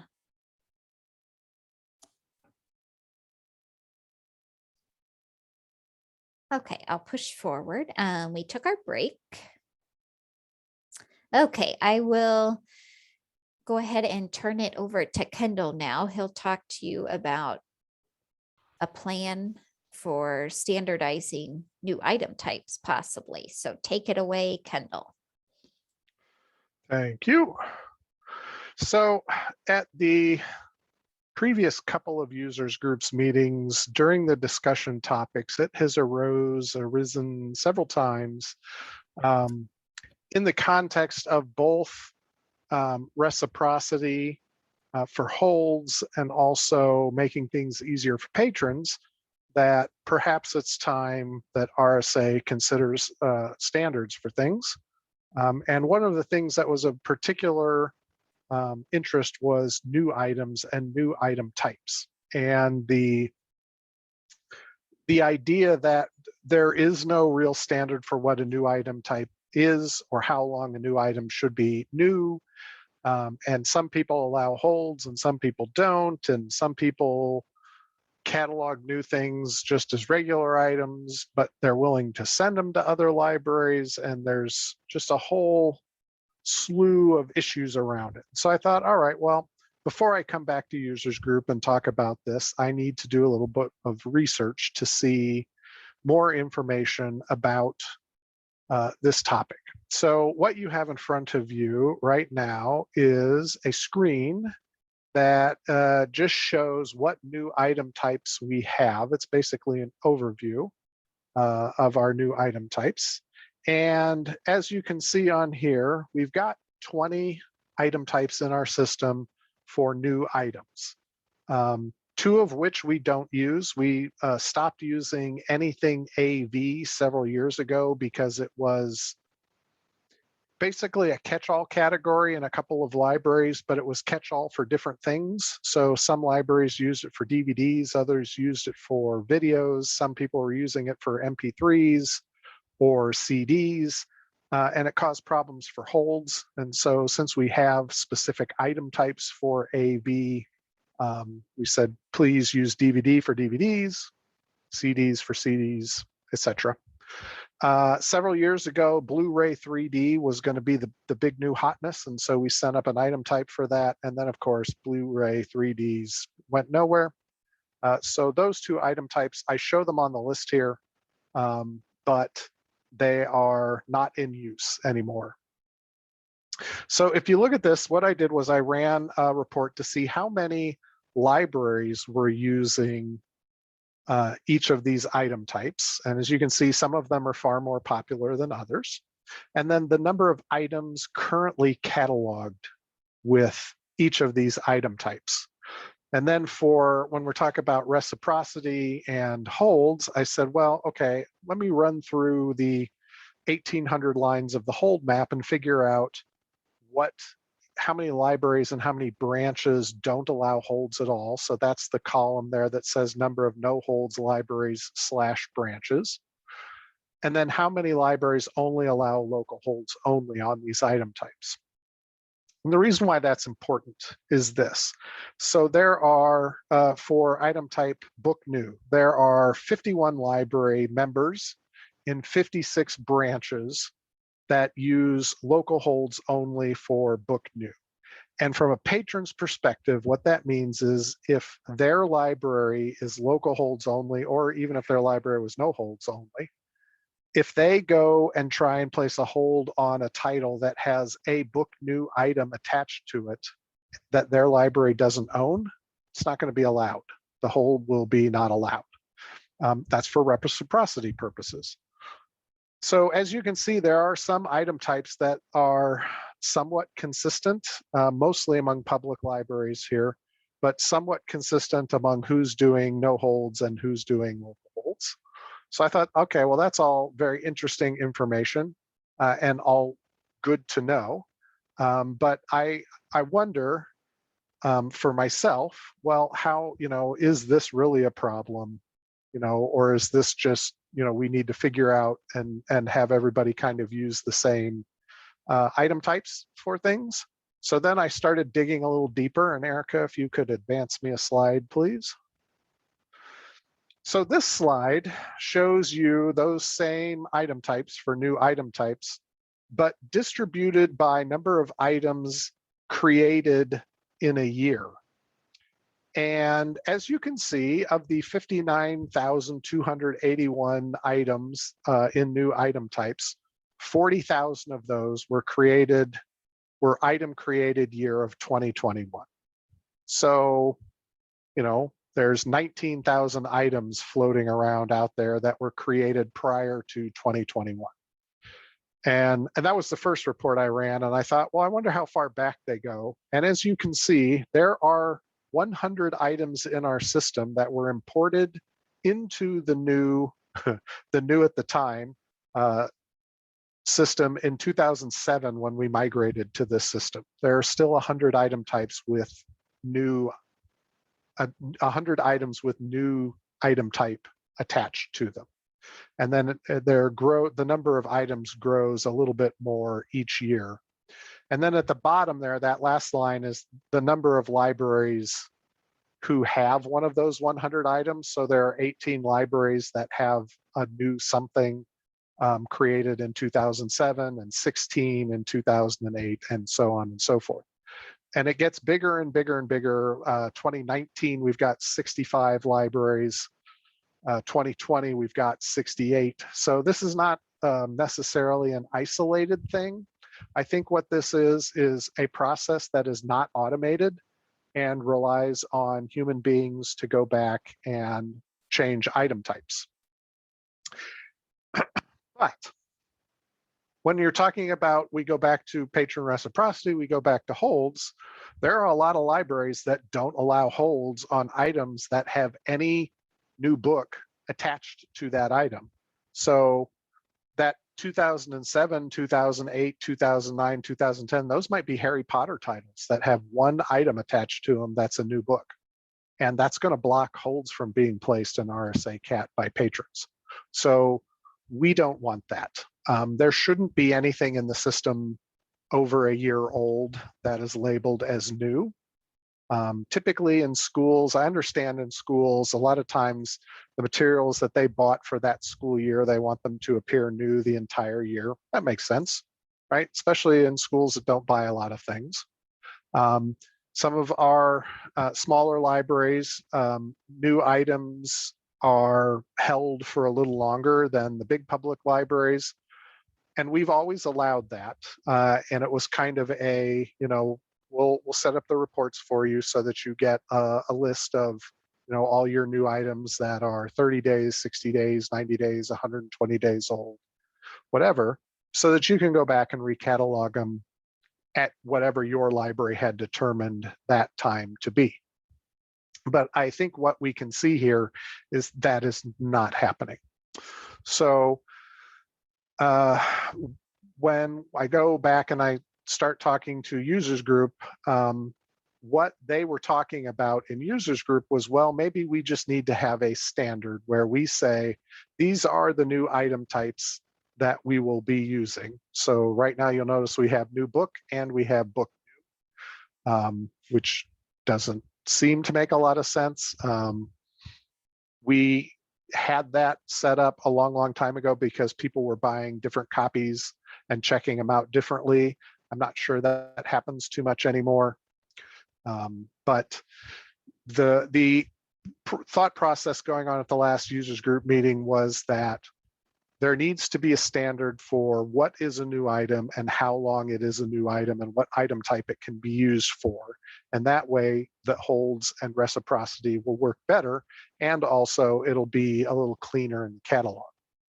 So if we go to the last of my 3 slides here, what you'll see here is I put together again the item types that we intend to move forward with. At the moment, these are the 18 that are currently out there. And like I said, there's new book and book new both on this list. That's a decision that we'll have to talk about to see if there's a legitimate reason to leave both of those item types now that we have new book L and new book S. But the idea was that for public libraries, we would do an automatic item type shift at system level. So say 60 days, 90 days, 120 days, whatever was decided the standard was, we would say anything that's cataloged as book new, we are going to automatically convert to book. Now, we would give everybody, heads up and say, here's a report of all the things in your library that if they are not converted to something else by, say, the 15th of the month, they will get automatically converted. Schools, we would have to do differently. There I was thinking probably annually, but again, it depends on what our school members need. Academics, I'm not really sure. We only have 3 academic members, and I'm not sure what their needs are. So we would talk to them. And there's only one special library that circulates, and that's the Illinois Veterans Home. So we would need to talk to them to find out what their internal policy is. More than likely, it's probably the same as whatever the public library is. But again, that's something we would want to talk to them. So the reason I'm showing you this now is because there is going to continue to be discussion around these, because I think people are kind of focusing in on, hey, this is a place where we can start with the conversation about standardizing things in RSA. And it certainly seems like a place where we can automate a process to help libraries not have to worry about this as much, while still giving you like a 2-week notice of, hey, kind of like we do with the no transit items, where we automatically take items out of transit if they've been in transit for more than 45 days. On the 1st of the month, you'll get a list of all of the no transit items. And some libraries use that to go look through their library to see if they have come back, and then they'll scan them and take them off that list. And around the 10th or the 11th of the month, if anything that's still out there in that status over a certain number of days old automatically gets converted to that no transit user, checked out to no transit. So this is kind of what we were thinking about with this. There would be a reports that would come out to libraries, assuming this is all approved, of course, which is the fun part. But the process currently in my mind is, we would say, all right, pick 90 days. At 90 days, we automatically convert from new item type X to regular item type Y. You'd have 2 weeks or so to look at all the items on your list and say, okay, these can go to book, but these other ones that maybe I want them to go to book long, or they need to be book special or book something. And then you could individually adjust those. And then the ones that were going to move the correct way for you, you would just leave them alone, and then we would automatically convert them. Hey, Kendall, So- can you talk about when you're at a good stopping point, the on orders? I know I had written up a bunch of stuff to you about on orders, but there's been a couple good questions in the chat that Oh, hold on, I don't have the chat open. So about for on orders. yeah, for on orders, we'd have to figure out a way to pull those out of the list. Right now, I did not. The way I ran these numbers and the way I ran these reports was very simple. It was how many item IDs and what year was that item ID created, right? So that's where the counts for what these are. So I don't think the on orders necessarily have item IDs at this point yet. But again, that is, we would need to Some of go them through do. Some Okay, of them yeah. do have item IDs, depends on the library. Yeah. I have So- a comment Go from Carla. Can I go ahead and Go read it? Yeah, go ahead. Our library does not change item types away from new status if they go to lost or missing status well under that classification. Our staff prefers being able to track when, how something disappeared. And if the item goes to lost missing status, other libraries wouldn't be allowed to place holds. Hold on, I have to scroll. Place holds anyway. However, if we add more copies to workflows, those items are not usually considered to be new and they can circulate for local and system holds without difficulty. So I guess my question is, could lost missing materials be exempted from this rule? We would need to run some tests to see if those records, even though they are in lost missing, if they are interfering with other people placing holds. I think that's one of the biggest things here is trying to make holds work better for patrons. And I honestly, I don't know the answer to that. That is a good thing we would need to test. We would also be excluding anything that would be in a discard location. A lot of times people lost or missing items get discarded, and those would retain their regular, whatever item type they had when they were discarded. So yeah, we could, I'm sure there are always things that we have to think about before we just go ahead and auto convert something. That's why we would need to be running lists for libraries to give you time to go through and do it. Does this go by catalog date or pub year? Actually, what those counts are is actually items added to the, that was the date the item was added to the system. And I could not believe that that number of 100 for 2007 was correct. And I looked up 20 of those item IDs and they were all books. Well, they were all physical items added onto records in the year 2007. A lot of them were like 28, 29, 30 November when the database imports happened before we migrated in. And then the rest of them were done in December. November and December. So yes, those are actual items, the date that the actual item was added to the system or created actually in the system. And if you've got something that was on order in 2007, it's probably not coming, would be my guess.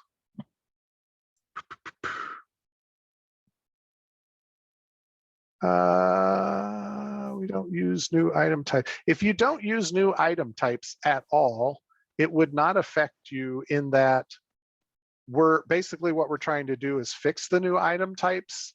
So that's what we're looking at. The one thing that when you talk about standards can go any way, and it all depends on what the majority of people kind of want, right? So my thought would be that we would standardize the usage of the new item types, but not require. There are some consortia who say any item added to a certain title record must be new book, for example. And after that title record has been published for, say, 120 days, everything on that record gets auto-converted to book. And that's just how it's done, right? There are no cataloging decisions. There's no creativity in the cataloging. It's this record is a new record. Everything attached to it is new book. I'm not looking at going nearly that far. Basically, I'm looking at cleaning up things so that the new item types are used consistently for the same types of material, and that items are effectively new for around the same time and then get demoted from being new so that they don't screw up holds after that.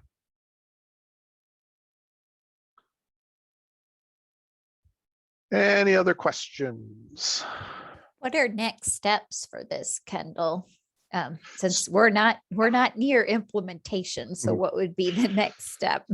So the next step here is, Joanne says, can a library choose its own length of time to remain as new? If there are standards and the group says things will be new for X amount of time, then no, you would not be able to. And again, this is initial discussions at users group. I'm not, this is not something that's going to get approved in November. It will take, I'm sure, several meetings to come to any agreement if we can. I have a comment from Lori at Washington. Mhm. We use DVD-S for new R-rated DVDs. I don't see that on the list. DVD new is used for not rated DVDs. If it is not on this list, it did not start with new, and we may be blocking locally in your library for that thing. I don't know what your hold rules for that is, but it's not a system-wide new item type. And therefore it's not something that system-wide we are going to kind of try and look at and see if we can standardize it. Other libraries may use that item type differently. Correct, yes. That would be my concern. Yeah, like I do know that restricted one, and rather than using like, DVD PG-13, a lot of libraries will just put all those PG-13 and R and not rated DVDs all under that one item type, and then limit juvenile checkouts to it. Basically, what we're looking at are the ones that are specifically labeled and called out as new item types. That's what we're looking to standardize, consolidate, fix, whatever. The things you can do now, if you would like to know, things you can do now, if you're into a cleanup project, you could always request a report that lists anything older than X number of days that's cataloged as one of these new item types. We could get you that.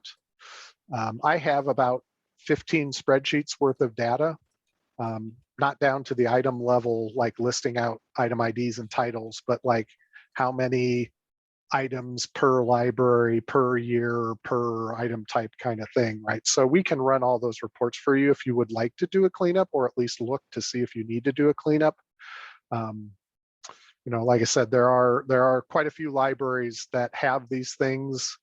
And we're not trying to throw shade at anybody and say, oh, this is a horrible problem, because it's an annoyance more than a horrible problem, but it's an annoyance that patrons experience every day. And that's why I think when we talk about holds reciprocity, that's always been an issue in a system, especially a large system like ours, and trying to smooth that out as much as possible and come to some decisions on, all right, new items we're going to treat this way for this amount of time, and then it goes back to standard library rules. That's the thing I think here we're trying to fix. We will stay tuned. I hate to cut you off, Kendall, but we have 20 minutes left. So I'm going to happily stop.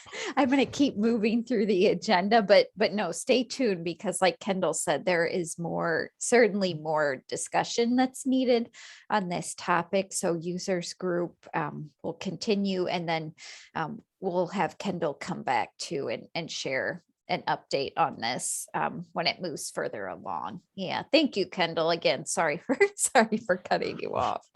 No problem.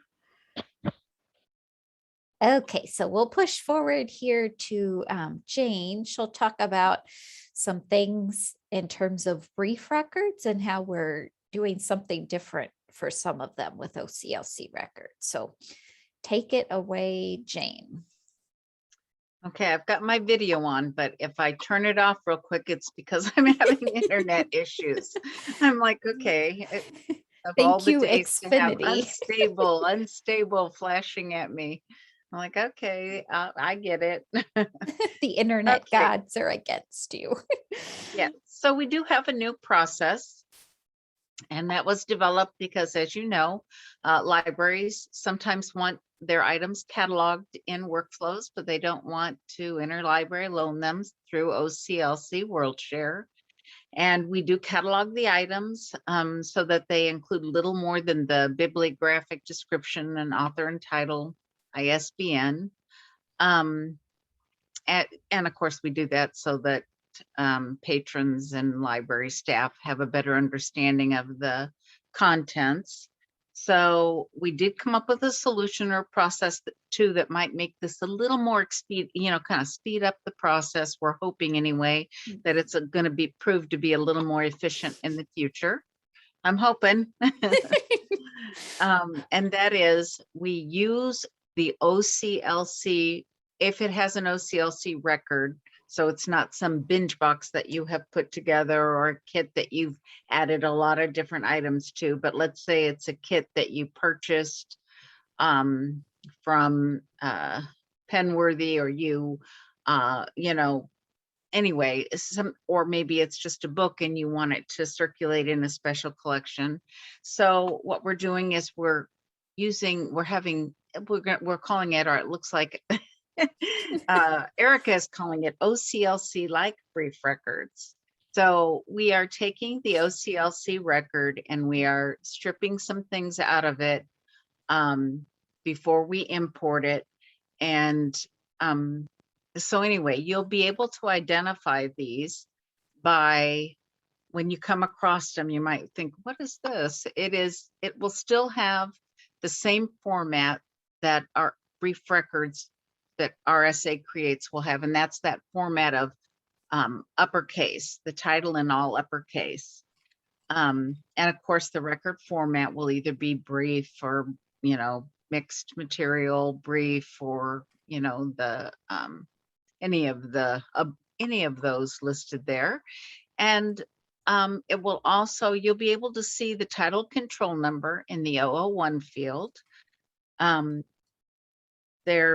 Of course, we won't strip out anything like the point is to keep the summary and all of those things intact.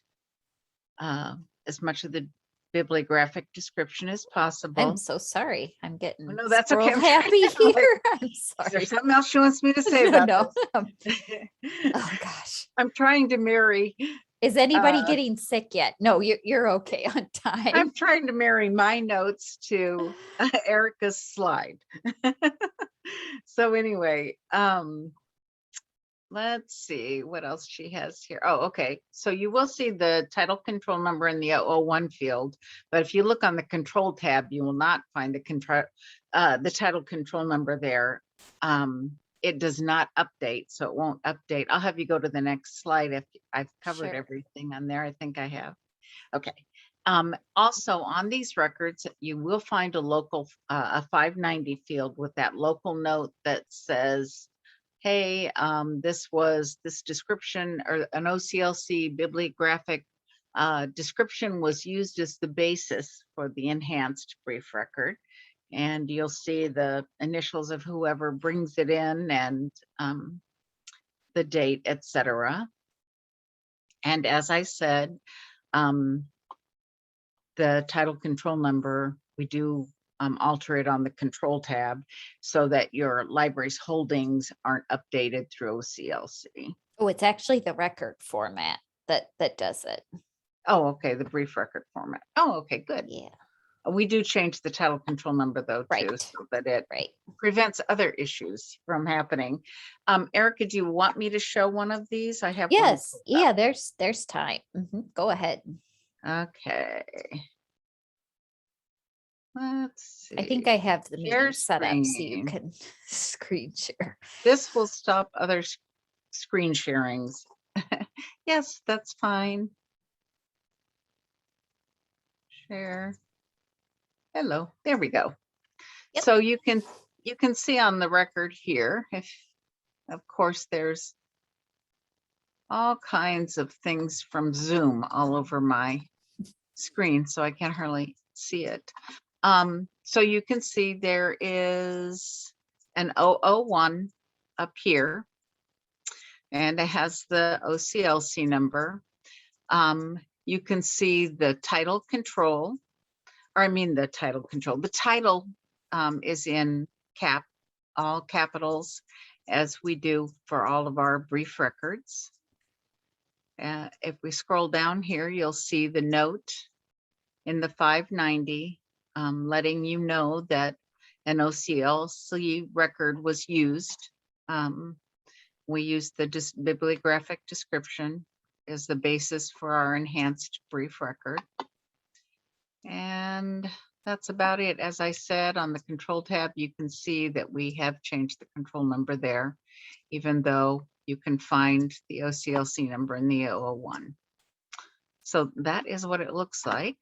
Oh, one more thing, Jane, can you go back to the control tab and show how it says record format temporary items? That's the piece that will prevent your holding from being an OCLC for this record.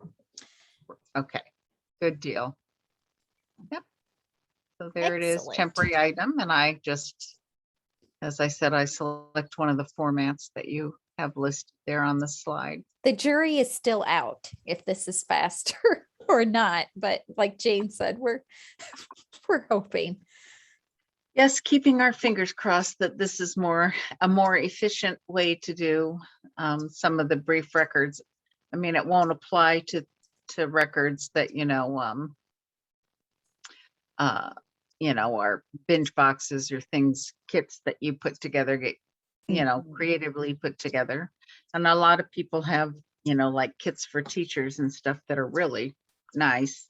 But again, it's not something that they purchase. They actually put them together. So one thing I thought of, I didn't put it on the slides, but like Jade mentioned with that title control number, we can have the legitimate OCLC record in our database. So if there's members that have that particular item and they are willing to lend it in OCLC World Share, they can have the OCLC record in our database. It won't interfere with the brief record that Jane has created from it due to that difference in the title control number and also the record format. So we can have both records. Yeah. And then this last one was actually a question from the cataloging request form survey. Somebody asked, what happens if you're willing to ILL one of these items, a kit, a binge box? You're willing to do it in OCLC, but you're not willing to do it if somebody requests it in Find More Illinois, if you belong to Find More Illinois. Share Illinois, which remember is you can place holds in other consortial catalogs such as Prairie Cat, or you don't want to send it if somebody sends, I call it an old school faxed ILL request, but I know that the American Library Association still endorses that fax method for ILLs if necessary, if that's the only means. So if you're willing to ILL something in OCLC, that's all we need to know, because if you're willing to do that, it can go on an OCLC record. But if you're not willing to ILL it in OCLC, Jane will do the enhanced brief record.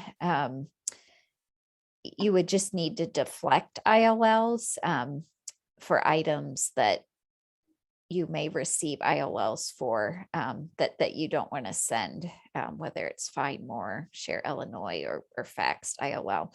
But the key piece is OCLC or not, and that determines OCLC record or not. Yeah, thank you, Jane, for sharing examples. That makes it easier to understand. I can't think of anything else on that topic. Did anybody have any questions about that? Just a heads up, because you may see some weird looking records in workflows.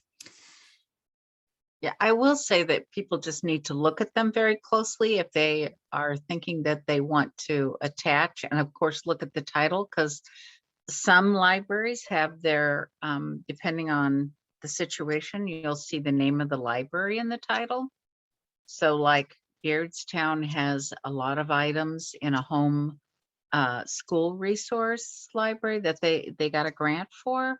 And so those items are listed with with the name of the library in the title. So it's obvious you're not going to attach to it. Other times, if you know you're not going to share some kit that that you actually purchased and someone else has purchased the exact same kit and their name or the title or the name of the library is not in the title, then they should be able to attach to that. So a lot of times people, right? Is that correct? Yeah, Because I all of know the this games is all of this is so confusing. Yeah, it is. We But I are know that, trying to think about how we do this. I'm not really in a Right. position to say what exactly, but yeah, like Jane was saying, for any item you catalog, make sure you're carefully checking the match points, of course, title being one of them. And if it says the name of the library in the title, please don't attach to it. right. But if there's no title, no library in the title, and all of those match points match your item, you can attach your item to it. I'm wondering if on these OCLC like brief records, I'm wondering if there needs to be a note on there that it doesn't allow OCLC world share holds. Yeah, if anybody has thoughts on that, go ahead and type it in the chat. But I was thinking the records that people would see are really going to be that they can attach to would be like for a game where, I mean, I know that some of the libraries have a really nice selection of these strategy games and the games that can, mass-produced games. yeah, Mhm. exactly, that you buy, and they're lots of little pieces and and they don't want to share them.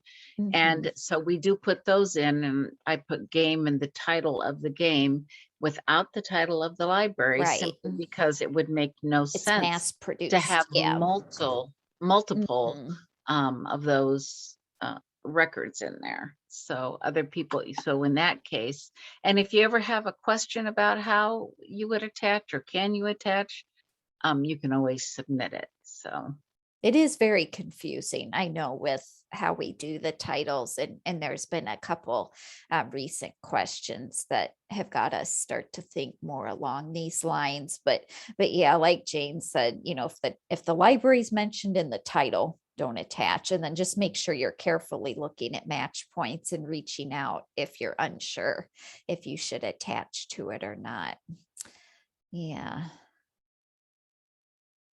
Okay, any questions? Thank you, Jane, again for for doing this. I know it was kind of nebulous based on the slides and what we had talked about. So thank you for making this work and talking about what we needed to. Yeah, okay, let's take a look at the agenda. We've got a few minutes left. Yeah, okay. These next couple topics, just to finish up, they shouldn't be too bad. Okay, so we've got lots of cataloging events coming up. Jennifer Schote on our team was initially planned to share this information, but unfortunately she is ill today, so she's unable to join us. So we have quite a few workshops for basic cataloging coming up. They're all posted on L2, and remember, listserv invitations will go out. I know the one for October just went out. Like I said, the BibLoad workshops, those dates are here, coming very soon to L2. Watch the listserv next week for an announcement once they're ready. There's a cataloging office hours coming up the end of this month. Oh, that'd be next week. So I put the date here and the time. Remember, for these, you don't need to register. You don't even need to attend the whole hour. It's just to drop in and ask your questions and then leave when you're ready.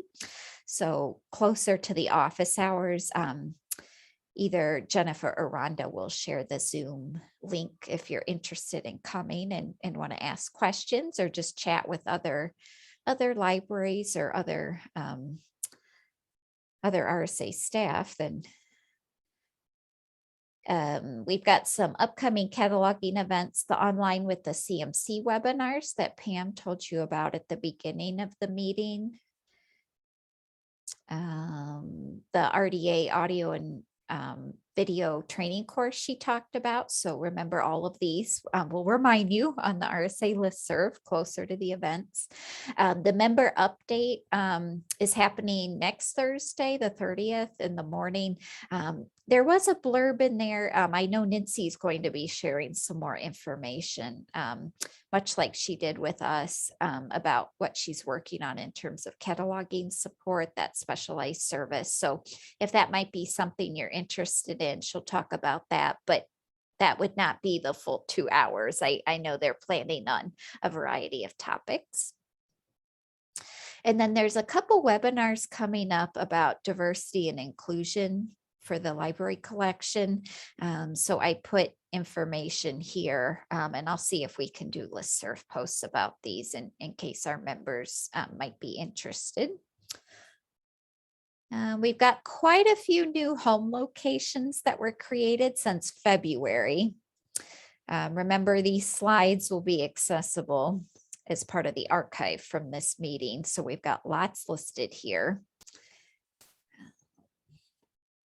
We didn't have manga, which surprised me, but we have now.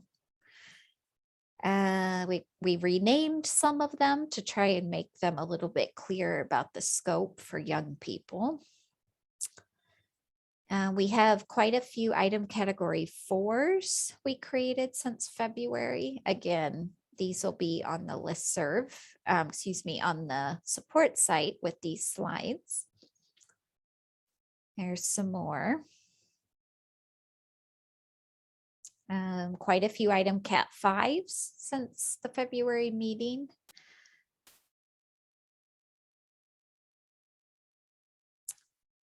We did not create any new item types, category 1s, category 2s, or category 3s, and that's a good thing. We don't want to create new item types unless absolutely necessary. And same with 1, 2, and 3. We're trying to keep those fiction, nonfiction, reading level in the generic format. If you attended users group in early August, we talked about how there's lots of item cat 4s and 5s. 617, 775 respectively. And they're not all being used, which is okay, but many of them are just assigned to a few items in a library's collection. So we're trying, as Kendall says, to create new 4s and 5s sparingly when we're filling a gaping hole.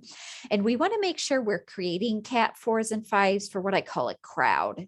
So there's several items in your collection, not just a couple items in your collection that use that code. I know that can be difficult because, you never know what may be purchased and what may come into the collection.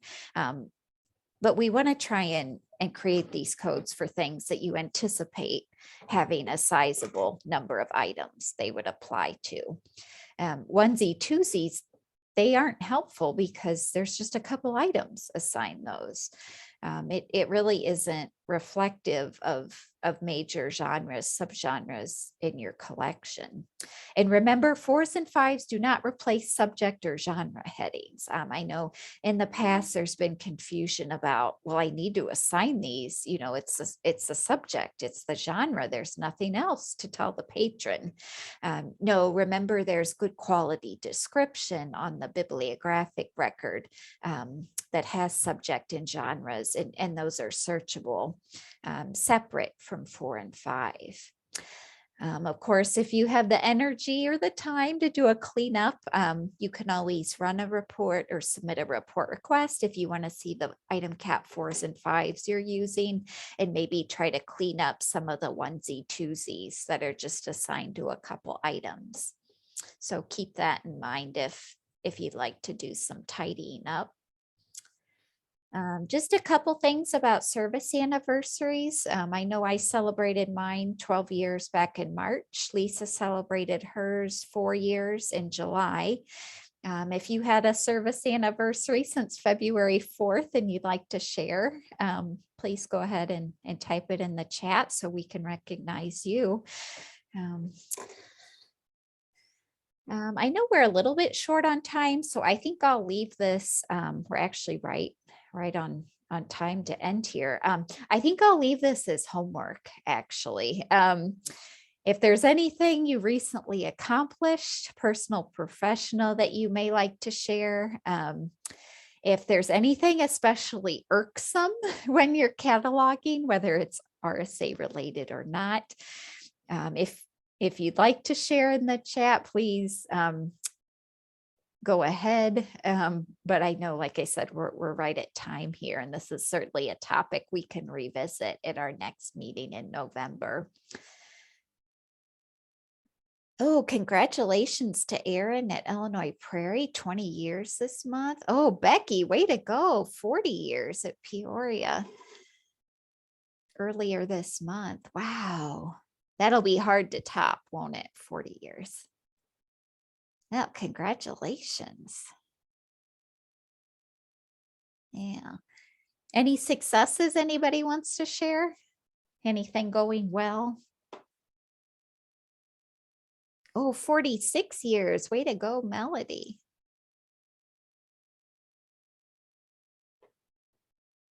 Yeah. Okay. Okay, so we'll go ahead and conclude for today. I know we're a minute over, and I know it's the end of the day too for many of us, so I don't want to keep you any longer, but be thinking about, though, for our next meeting, which I think is November 10th. Yeah, November 10th, 9:30 to 12 in Zoom. That also will get posted on L2. But I would like to revisit this idea of if things feel very broken in what you're doing, cataloging related. And maybe that might be something too, if some of these things are cataloging related, but not specifically RSA, those might be topics too for the technical services networking group, if that's something we want to continue and there's a facilitator. So we'll revisit this idea of what's irksome, what seems broken when we next meet.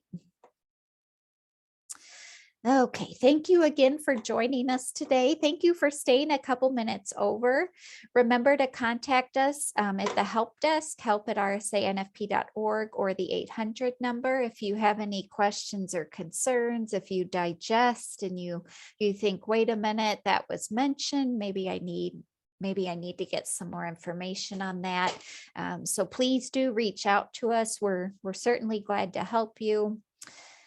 Happy fall. I think we're ready to wrap up. Take care, everyone. Stay safe. Yeah, good question. Next meeting will be Wednesday, November 10th, 9:30 to noon, and it will be in Zoom. Yeah, thank you, everyone. I will stop the recording.